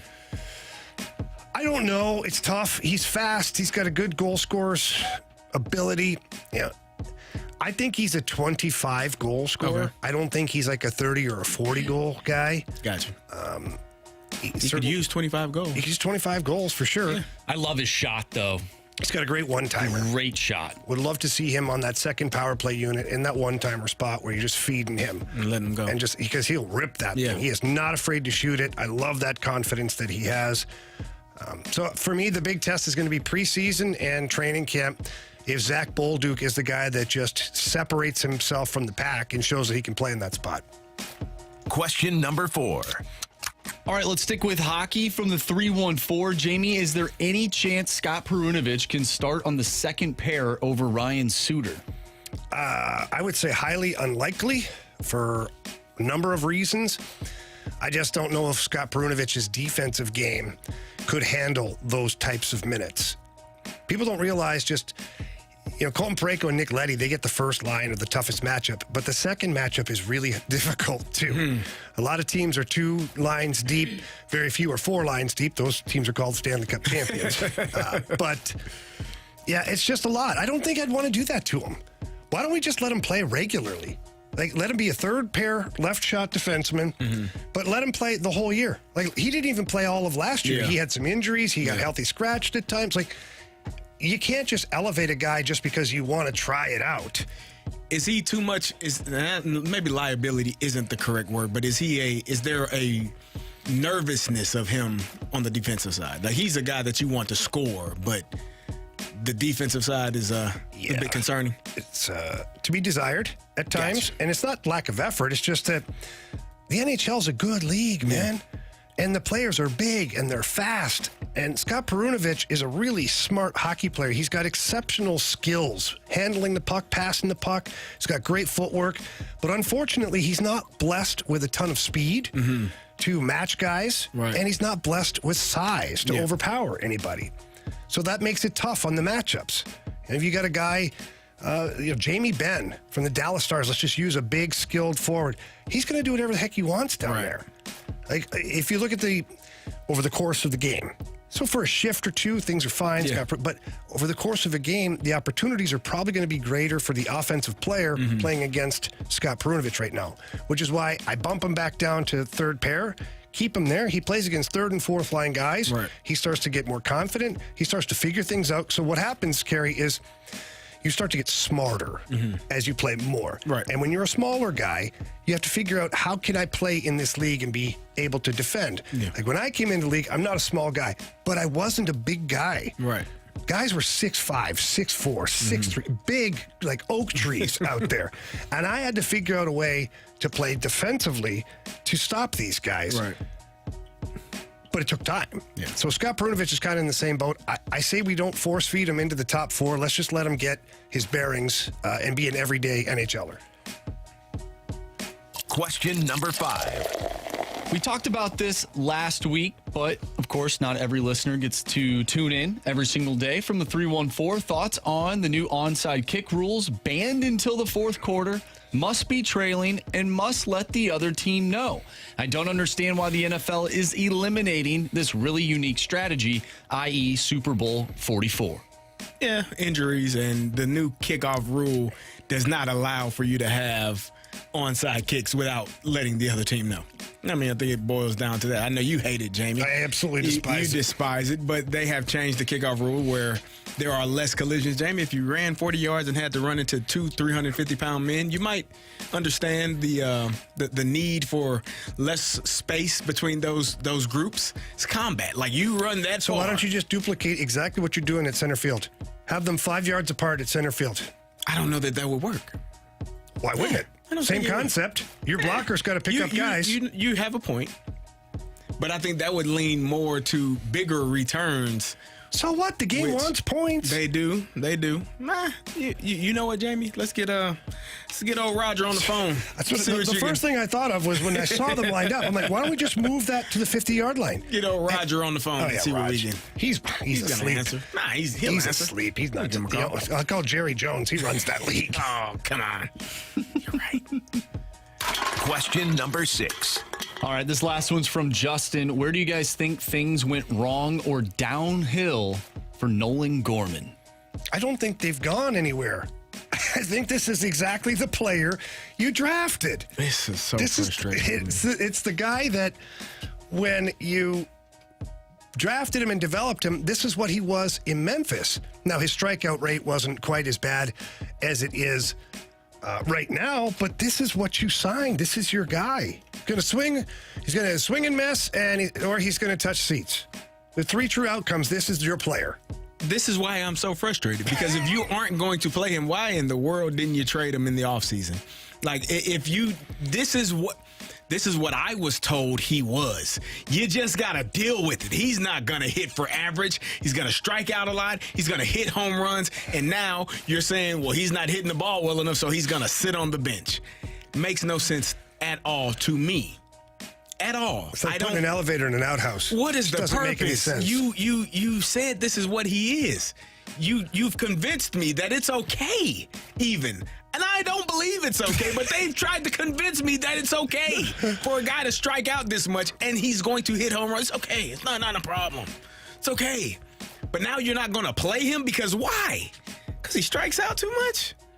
Or because he was leading the league in second baseman with errors at one point? Like, what is the reason? What's the reason? Yeah. If that's the case, then you should have traded him. It's troubling for me because this is exactly what you signed him or you drafted him to be. Now, you'd like to have lower strikeouts, but like, it was so telling to me on Friday where this organization thinks Nolan Gorman ranks right now. When you bring in Brandon Crawford, bases loaded. That was baffling. Left-handed bat for a right-handed pitcher, and you've got Gorman right there. I don't care what the numbers for Brandon Crawford said about said pitcher. It was in 2019, the last time he faced him. There are a lot of things that have changed since 2019. Had a whole pandemic. Yeah, we went through a lot of stuff. And things change. Yeah, things change a lot. Including that, that pitcher maybe getting better, even old. Like, who knows? It doesn't matter. It was problematic for me to see that situation present itself, and Nolan Gorman wasn't the automatic tap on the shoulder for that. So it'd be interesting to see what the Cardinals' plans are for Nolan Gorman. Hopefully it's a pinch hit late in the game and he hits a home run. It sure would be nice. That'd be great. 10 points. For you. Yeah. Thank you, Carey. I forgot like the way you did that. All right, that's your sports six-pack here in the Fast Lane. Again, we teased this earlier today. We're going to be going over our mic drops at 5:15, so 15 minutes from now. Is if you, as a Cardinals fan, could you tolerate missing the playoffs for another year, maybe 2 years, if the young talent is developed properly to hopefully give you sustained winning after that? So again, drop us a little voicemail there on the 101 ESPN app. Click the mic drop feature. We'll be going over that in 15 minutes. But coming up next, have the 2024 Cardinals been smoke and mirrors? Probably. Right here on 101 ESPN.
Welcome back to the Fast Lane here at 101 ESPN. Carey, our guy Marshy was drumming up this segment earlier in the office today. And the segment was, he asked me, are the 2024 Cardinals smoke and mirrors? And I was kind of perplexed a little bit as to where he was going with this. So, Marshy, why don't you set the table properly? All right, so last year, not great. I think we can all agree with that. 2023, not great at all whatsoever. But we saw a glimmer of hope early on in the season. Not that early, but, about a month or two into the season, the Cardinals went on a nice little streak. And we're like, oh, here's the team that we've been looking for. And then the rest of the season happened, and we all know how that happened, or what happened. And so now I'm looking at this 2024 team. I mean, there really aren't many differences. There's a few different players here and there, different pitchers. You have some different bench bats. But ultimately, you have the same team. And so I'm wondering, maybe this little glimmer of hope that we saw last year that lasted about a week and a half, maybe it's lasted about a month and a half now because they've gotten slightly better. But at the end of the day, it's basically the same cast of characters, and they're giving me 2023 vibes, especially after this weekend. And, Carey, I'm frustrated, and you're frustrated too. I'm going to bring you back into this conversation because you keep bringing me into it. But they really just feel like they've been duping us all damn season. Well, Marshy, there was a point where you came to an agreement. We had an understanding in the office, and you saw what I saw. we had a moment, Jamie. We locked eyes, and he said, I get it now. Yeah. I get it now. I was there. I watched you guys lock eyes. You watched us lock eyes. It was weird, yet not uncomfortable. For a moment. But then we were on the same page. And then he came on, he said, I see it. And then we both got pulled and roped into the good play. The glimmer of hope. The glimmer, like the glimpse. Yeah, all it takes is just a little bit, Jamie, and we're back on. Sometimes you're hooked. It just takes a little Carey, bit. I put the glasses back on. You did. I haven't worn those in 2 or 3 weeks. We started playing Sounders again for the lineup. We had that allergic reaction. Yeah, because something about them. But no, I don't think it's as bad as last year. No, it's not. I don't think it is as tough to watch as last year. That series against the Cubs was very tough to watch.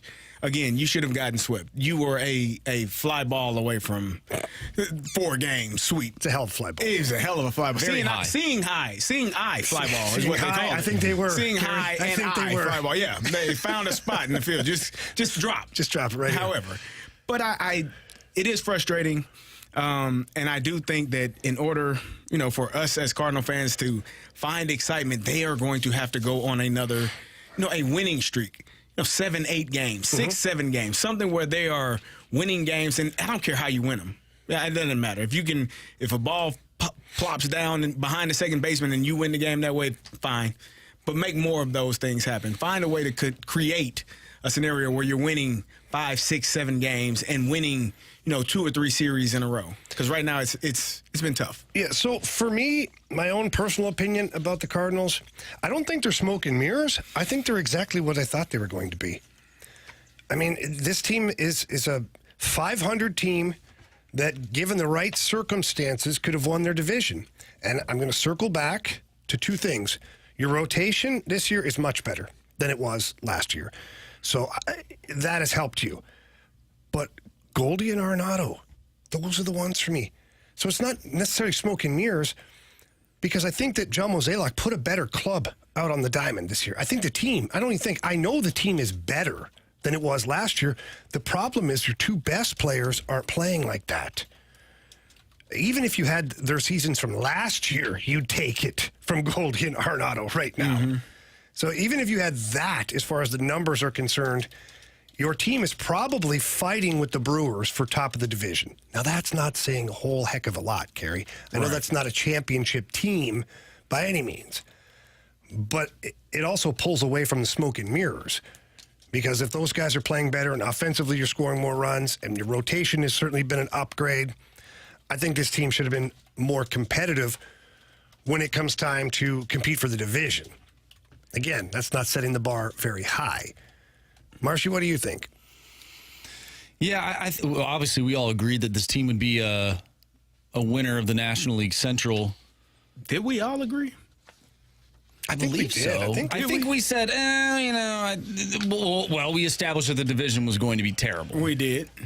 We established that. We probably did all agree. I predicted it, that they'd win the division. Okay. I even put money on it in Vegas when they were in last place. True. Oh, yeah, you did. I did. Yeah. That was a good investment. I still think it might be a good one. Think so? Be a great one, though. Yeah. I think that, again, that this team just has to play more consistent baseball and sound in all facets of the game, pitching, hitting, defense. And when you do that, you find a way. And then I don't know how much more we can talk about Paul Goldschmidt and Nolan. I know, I'm getting tired of it, too. Because at some point, like you said, Jamie, those guys shouldn't be – I think they should still be in your lineup, but having, premium spots in 3, 4, or 5, probably not. And if you're comfortable enough, if you are the manager and you're comfortable enough to say, you know what, guys, this isn't working out. So let's try something different.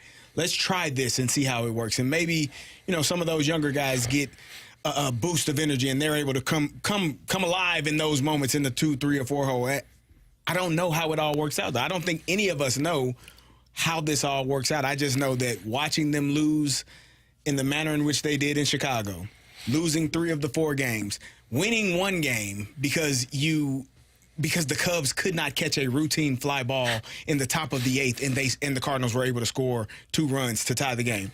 That doesn't give me going 3 for 25 with runners in scoring position, scoring 3 runs on bases loaded walks in one of the games. Mm-hmm. Hey, it's a good at-bat, right? Yeah, good eye. Competitive at-bat, for sure. It'd been been better if you made contact and were able to drive in some runners. Like more than one run. More than one. Mm-hmm. It's a great idea. That's how you win games, fellas.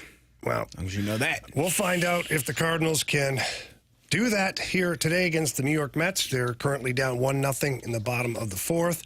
And Nolan Arenado on cue with another really high pop-up, except this time Francisco Lindor is there. He did what the Cubs can do. He caught the ball. Join me, Jamie Rivers, from 101 ESPN at Helen Fitzgerald's this Thursday night from 6 to 8 p.m. It is the finals of the Stella Artois Hot Ones, Hot Wings Trivia. And it's going to be a lot of fun. You come by, watch the festivities this Thursday as our winning teams from our prior trivia events return to compete in the finals this Thursday. While you're there, you can enjoy some free Stella Artois samples, and there's the wings there. You can even try some of the hot sauces. It's a great time. Again, join me this Thursday from 6 to 8 p.m. at Helen Fitzgerald's. For more information, you can always visit 101ESPN.com. We asked for your mic drops, and the theme of today's mic drop was, could you, as Cardinals fans, stomach or handle missing the playoffs this year and next year potentially while the team develops their young talent properly so that they can open up the window of contending maybe following that? We'll get into those mic drops next here on 101 ESPN.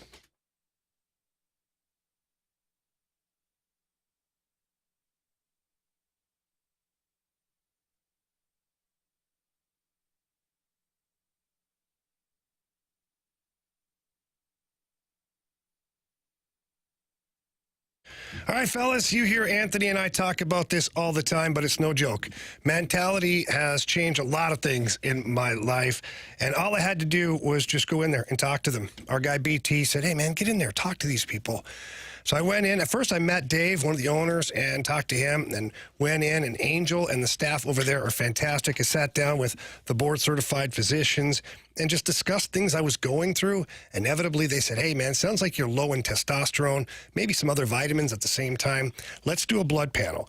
Did a blood panel, found out that I was low in testosterone, which, by the way, guys, it happens to all males at some point in your life, but mentality's there to fix that.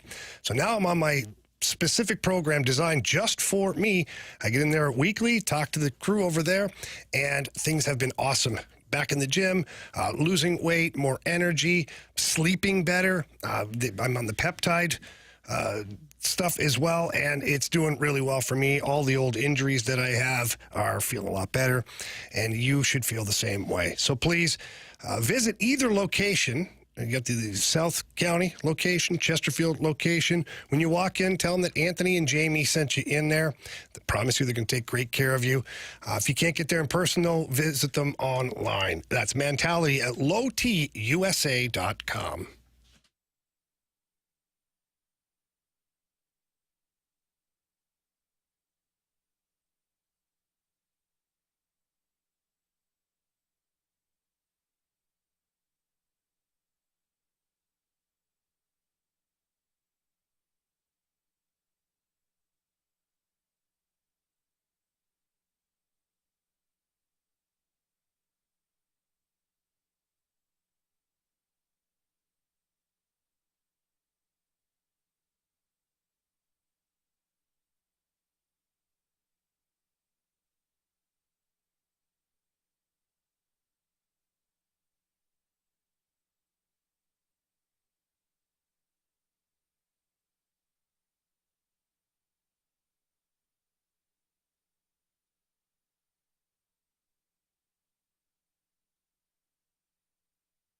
Welcome back to the Fast Lane 101 ESPN. Again, we asked for your mic drops on whether or not Cardinal Nation, or you in particular as a Cardinals fan, could handle missing the playoffs this year and potentially next year if you knew that the young talent would be developed properly at the major league level.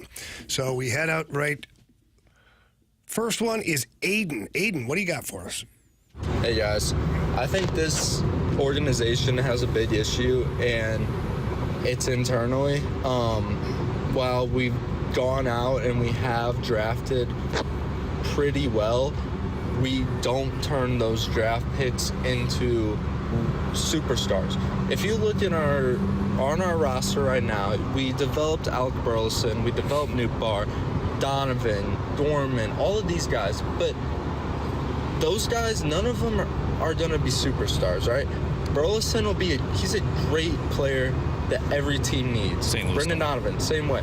But Jordan Walker is supposed to be your MVP guy. He's the only guy in our farm system that has the potential for that, and he's kind of fallen off, right? He still can be a big prospect, but he's falling off.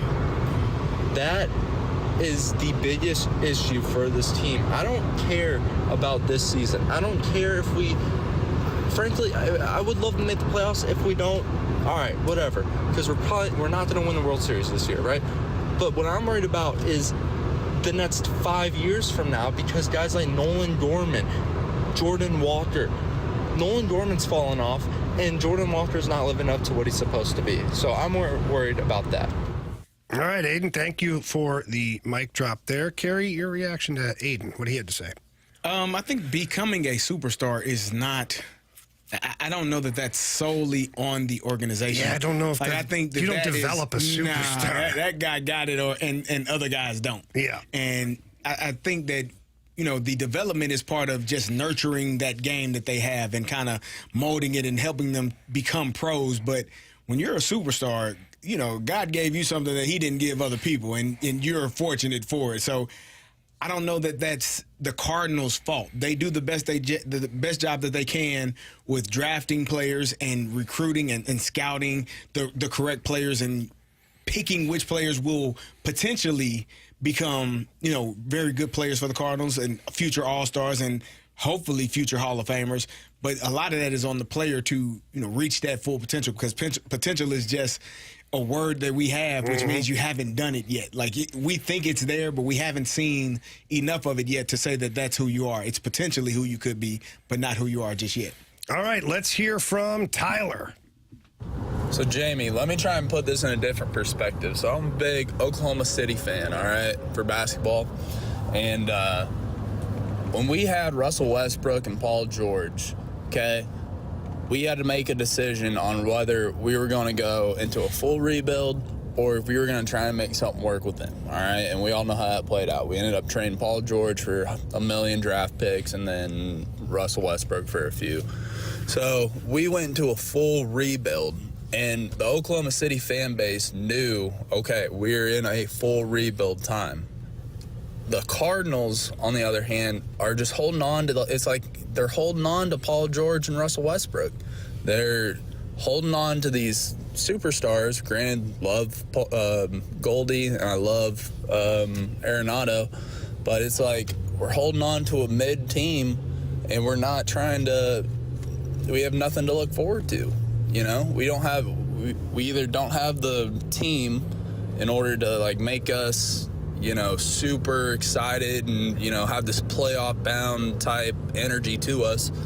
And we're too good for a rebuild. We're not fully committing to that pot. I don't know. I think we just need to get rid of them and see what we can get for them and kind of go from there. Appreciate it. So, Tyler, thank you for the mic drop. That's a good way of looking at it, Carey. We've kind of talked about it, too, you've talked about it as you're just too late. You should have moved some of these guys last year. Mm-hmm. And I think that's a situation that you're in now. And that's why I said earlier in the show, I would walk on Paul Goldschmidt, just let him go. And I would look to trade Nolan Arenado. But you're not getting what you would have gotten. If you let Paul Goldschmidt walk at this point, you're not getting you're not getting anything now. The trade deadline's gone. It is. And I guess we can't continue to play the what-if game like last year, what could have taken place. There is a lot of things you could have gotten in return. Nolan Gorman was being talked about being traded maybe to Seattle because they needed a bat. They got a lot of good pitchers. Mm-hmm. Could have gotten one of them, maybe some prospects, something in return. Paul Goldschmidt was a player that has been talked about of being traded and getting something in return. Are you that much further off without those two on the roster than you are right now if you were able to get the type of pitching you would have gotten in return from maybe the Dodgers or from the Seattle Mariners for trading some of those granted, pieces they would have away? had to waive their no-trade clauses. They would have had to. There's no way you can convince me that Nolan Arenado would not have removed his no-trade clause last year. To go to the Dodgers. Yeah. Yeah. But then you might be getting completely fleeced then at that point because the Dodgers know. Then you don't give him. Then you don't trade him. But then you're still stuck with him, and he's doing this. You deal with that. Carey, come on. Yeah, I'm just saying. If you don't give me what I want, you don't get what you want. That's how life goes. Is that how you operate? That's how I usually. Heard that part of my problem. All right, let's hear from Steve next. Hey, this is Steve, and I just wanted to put my 2 cents in on if the Cardinals don't make the playoffs and they play the young guys to try to develop them. I sort of thought that's what they were doing most of the season with all the young guys they've had up, from Victor Scott to Mike Ciane to Pages. I know Walker hasn't come up, but he's in the right place. I think I would rather bob for fried chicken than see us abandon all hope for trying to get to the playoffs in lieu of playing development players. And that's my 2 cents. All right, painful. Steve painting a very clear picture there as to what he would rather be doing. And I do not recommend anybody listening Bob for fried chicken. Nah. Maybe if it's already cooked and in the bucket, you can. But if it's cooking, not in the fryer. Grease, no, you don't want to. Let's not do that. Dangerous. All right, we got one more here. Carey, it's your guy. What do you got for us, 618? Oh, my God. Hell, in my opinion, the Cardinals have been in a rebuild the last 5 years. I'm not happy with the 23. I'm not happy with now. I mean, I'm not happy with the Blues, how the Blues are building. I think they are wasting time. And you should have gotten Kachuk, but you didn't do enough to even try. You should have kept Pietrangelo, but you didn't try. And I look at the Cardinals the same way. You're not trying. Just trying to get our money. That's about it. That's all they really care about. So, in my opinion, no, it's not worth trying to rebuild.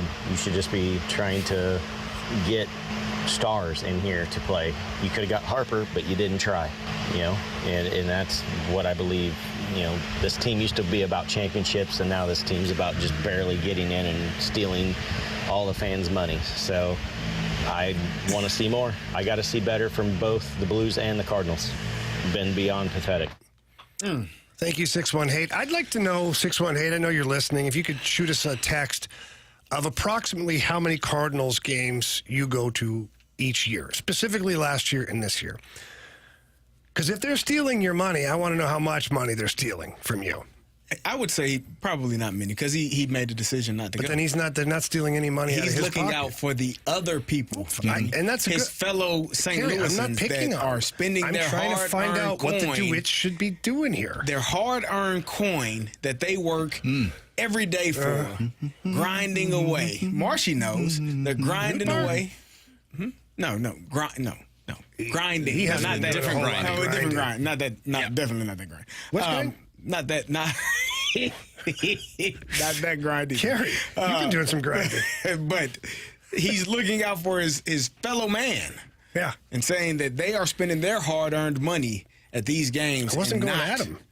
Getting the results that we all want. Yeah, no, he's like sticking up for the 618. I'm not even going That's my after guy. him. Sometimes. Is he? Sometimes. Because he didn't think much of He's you upset, earlier. talking about laughing CD. You think it's funny? Sometimes 618, you have to laugh to keep from crying. This is very true. This is very true. I think what he said, I don't agree with everything that he said, but I think there's some truth to. Which parts? Maybe you could have got Matthew Tkachuk. You probably should have brought back Alex Pietrangelo. You had an opportunity to get Bryce Harper. Did you though? Really? They're opportunities. But doesn't mean that just because the option was there, did you really have a chance? Well, I don't know, because I'm not a part of the front office. If you tried, yeah, for sure. Yeah. But I think that there's an opportunity for these things to happen, and some fans believe that those opportunities need to see themselves out. But sometimes people have to realize that even if the Cardinals are kicking the tires on Bryce Harper, the ask might be astronomical. And you say, well, they could do it. They got the money. But Bryce Harper at the same time has to want to come to St. Louis rather than go to the Phillies. I mean, him and Nelly, they were talking back in the day. That's great. But was Nelly going to kick in a few bucks for the DeWitts to do it? Should he have to? No, he shouldn't. There you go. But then that means he's irrelevant, right? So Bryce Harper talking to Nelly, that conversation is irrelevant. I'm just saying, sometimes we miss the fact that players decide, I don't really want to go to St. Louis, or I'd rather go be in Philadelphia. I like that market better. I like the team better. I like the manager better. Whatever the circumstances are. So the Cardinals kicking tires on these players and not signing them doesn't mean they're not trying. And that's the part that I don't necessarily agree with. Yeah. They're trying. I just think that if you do end up getting any of those players, talking Cardinals, Blues, I think it changes the entire dynamic of your organization. That is why you try to get those players, because they have that kind of effect. I mean, look at the Panthers. The Florida Panthers, no one cared about the Florida Panthers No one. And now Matthew Tkachuk went to the organization, and now they're the talk of the town in the NHL. Well, they're Stanley Cup champions. They're Stanley Cup champions. And that's one guy, and he changed the entire outlook of that organization. And as far as the Blues are concerned with that particular trade, the Blues did not have enough to trade for Matthew Tkachuk without depleting their whole team and then having nobody to play with Matthew Tkachuk. That's fair. The Alex Pietrangelo thing, I'll agree with the 6-1 hate. He should still be wearing number 27 playing for the Blues and your captain. He should be here. Things happened. Things were said. It is what it is. But all right, we as always we appreciate your participation. We love when you guys send us the mic drops, and certainly love the Air Comfort Service text line as well as the Snake Pit with the Air Alliance YouTube channel. When we come back here, we are going to have biggest question of the day and probably a few other things on our mind right here, 101 ESPN.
Jamie Rivers with you here, joined by my good buddy Stewie from Stewart's American Mortgage Corporation. Stewie, refinancing is always tricky, especially right now with the rates up and down. The rates are a little higher. What should our listeners be looking for? Well, we all know about the economic reports that have come out. Unemployment's up to 4.3% versus 3.4% last year.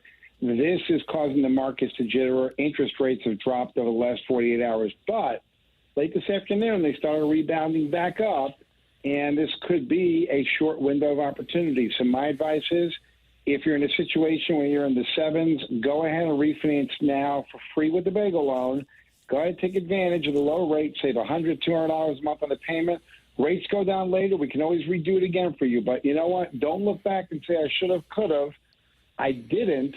Because now you can, and you should do it now. Yes, don't procrastinate. Call my guy Stewie. His personal cell phone number is 314-324-4440. Again, that's 314-324-4440. He's going to take great care of you. He's our guy. He needs to be your guy. If you can't remember that number, you can always Google the bagel loan. Stewie, thanks so much. Have a good night.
101 ESPN Sports Center.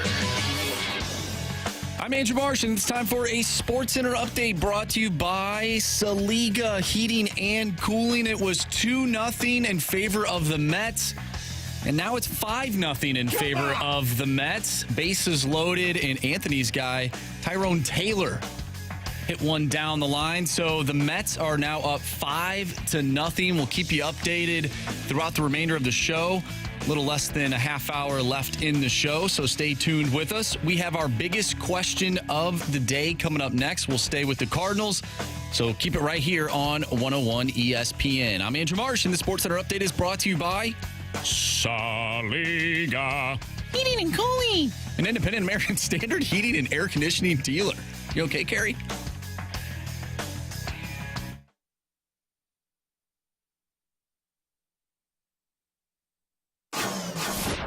It's time for the Fast Lane's biggest question of the day.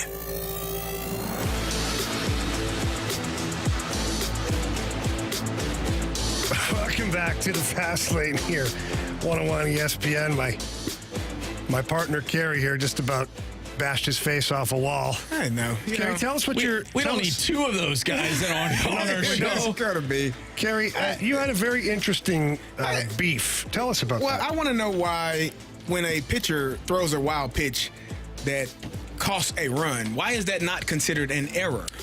Is it only when it costs a run you want it to be an error? I would like it at all times, but if you cost yourself a run, sounds to me like you errored. Well, the catcher should have had it.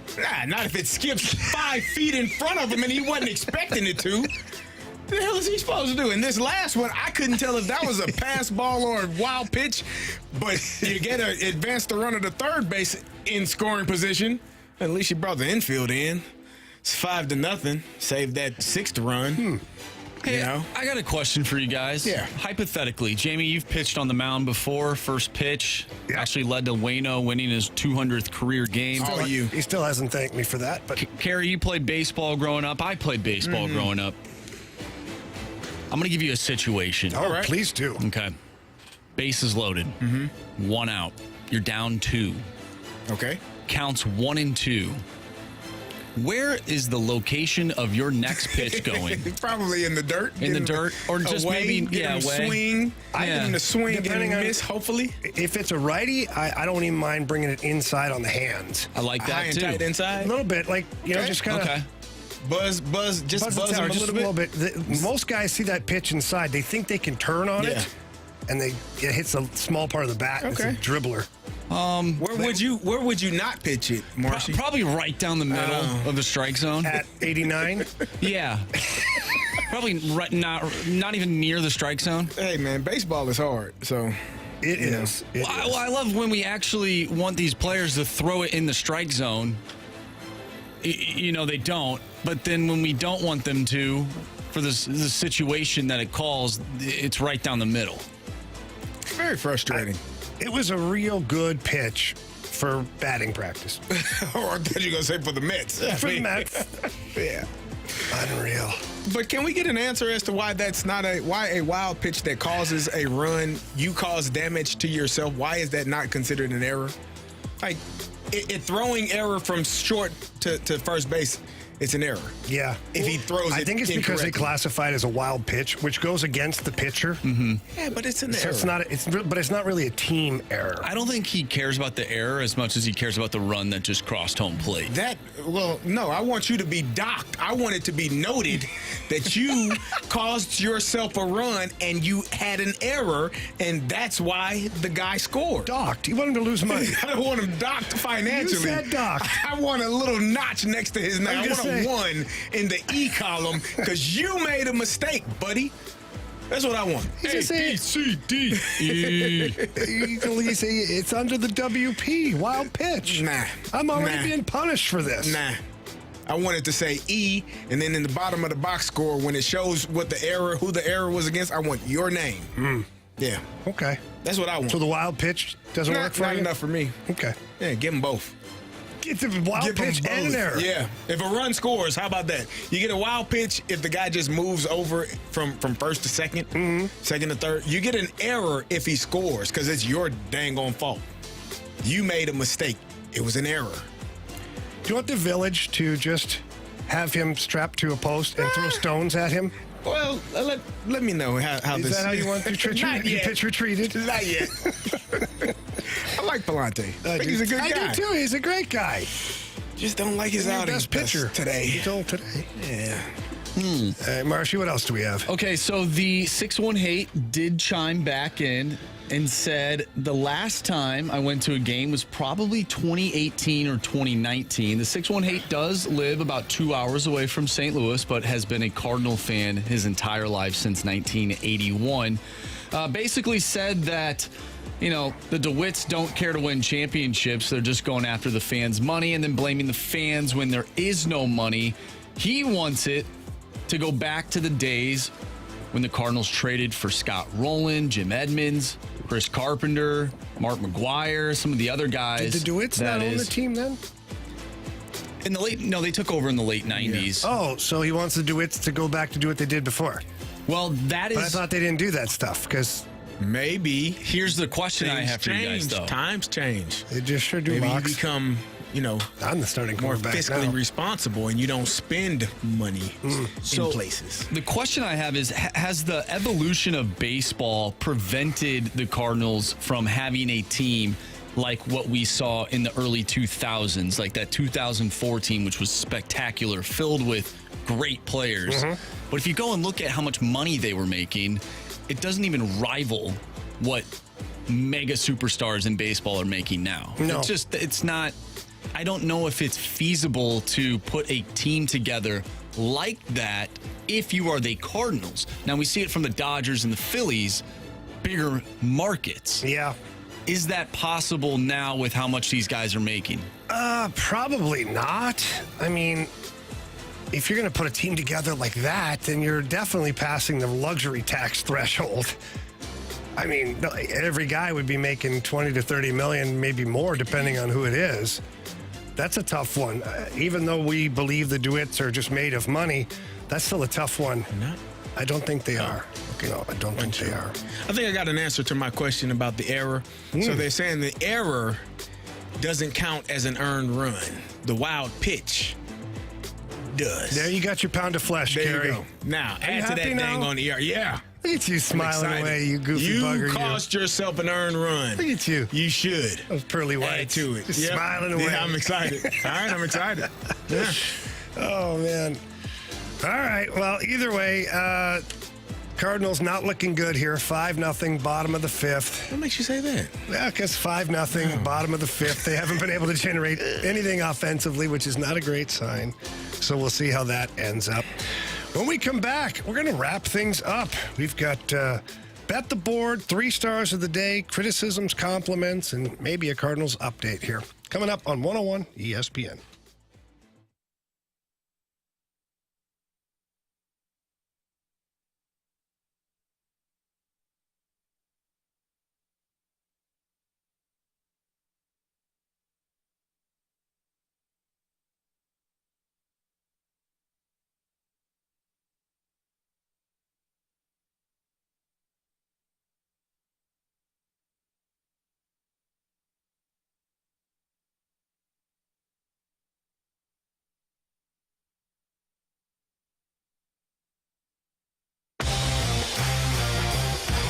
Looking to replace those old windows, those windows that are no longer efficient, they look bad, and maybe they're leaking, please call my friends at Window World. They are the preferred window of your St. Louis Blues. Window World windows are one of the 2 windows, by the way, with the Good Housekeeping seal of approval. They are also ranked number 1 in number of windows sold in the country by Qualified Remodeler magazine, which means they're selling you a really good product. Window World uses a double-strength glass that gives it a strength not commonly found in replacement windows. I know this because I stood on a window in the showroom and it did not break. It was pretty wild. Window World also thrives with customer service. They are so good at making sure the customers are satisfied. They also give you a lifetime warranty that covers all the parts, the glass breakage, and the labor. And right now, offering 36 months famous cash financing with approved credit. And all you have to do, it's really easy. You just pick up the phone and call them. Tell them that Jamie Rivers from 101 ESPN sent you in there. That number is 314-993-1800. Again, that's 314-993-1800. Or you can always visit them at windowworldstlouis.com.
Welcome back here to the Fast Lane, 101 ESPN. If you missed anything today, well, we did the lineup game.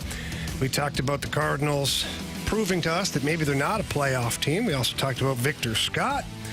We had a great segment. Carey and I were offering advice. Don't want to miss that one up there. And, of course, we had the mic drops from you guys talking about handling the Cardinals being a team that misses the playoffs for a couple of years if they could develop their young talent. All of that is on the 101 ESPN mobile app on the podcast page, as well as 101ESPN.com. All of that brought to you by our friends over at Dobbs Tire and Auto. All right. Bet the board time. Carey's in the lead. Oh, yeah. 2 points. Oh, I'm right behind you. Yeah.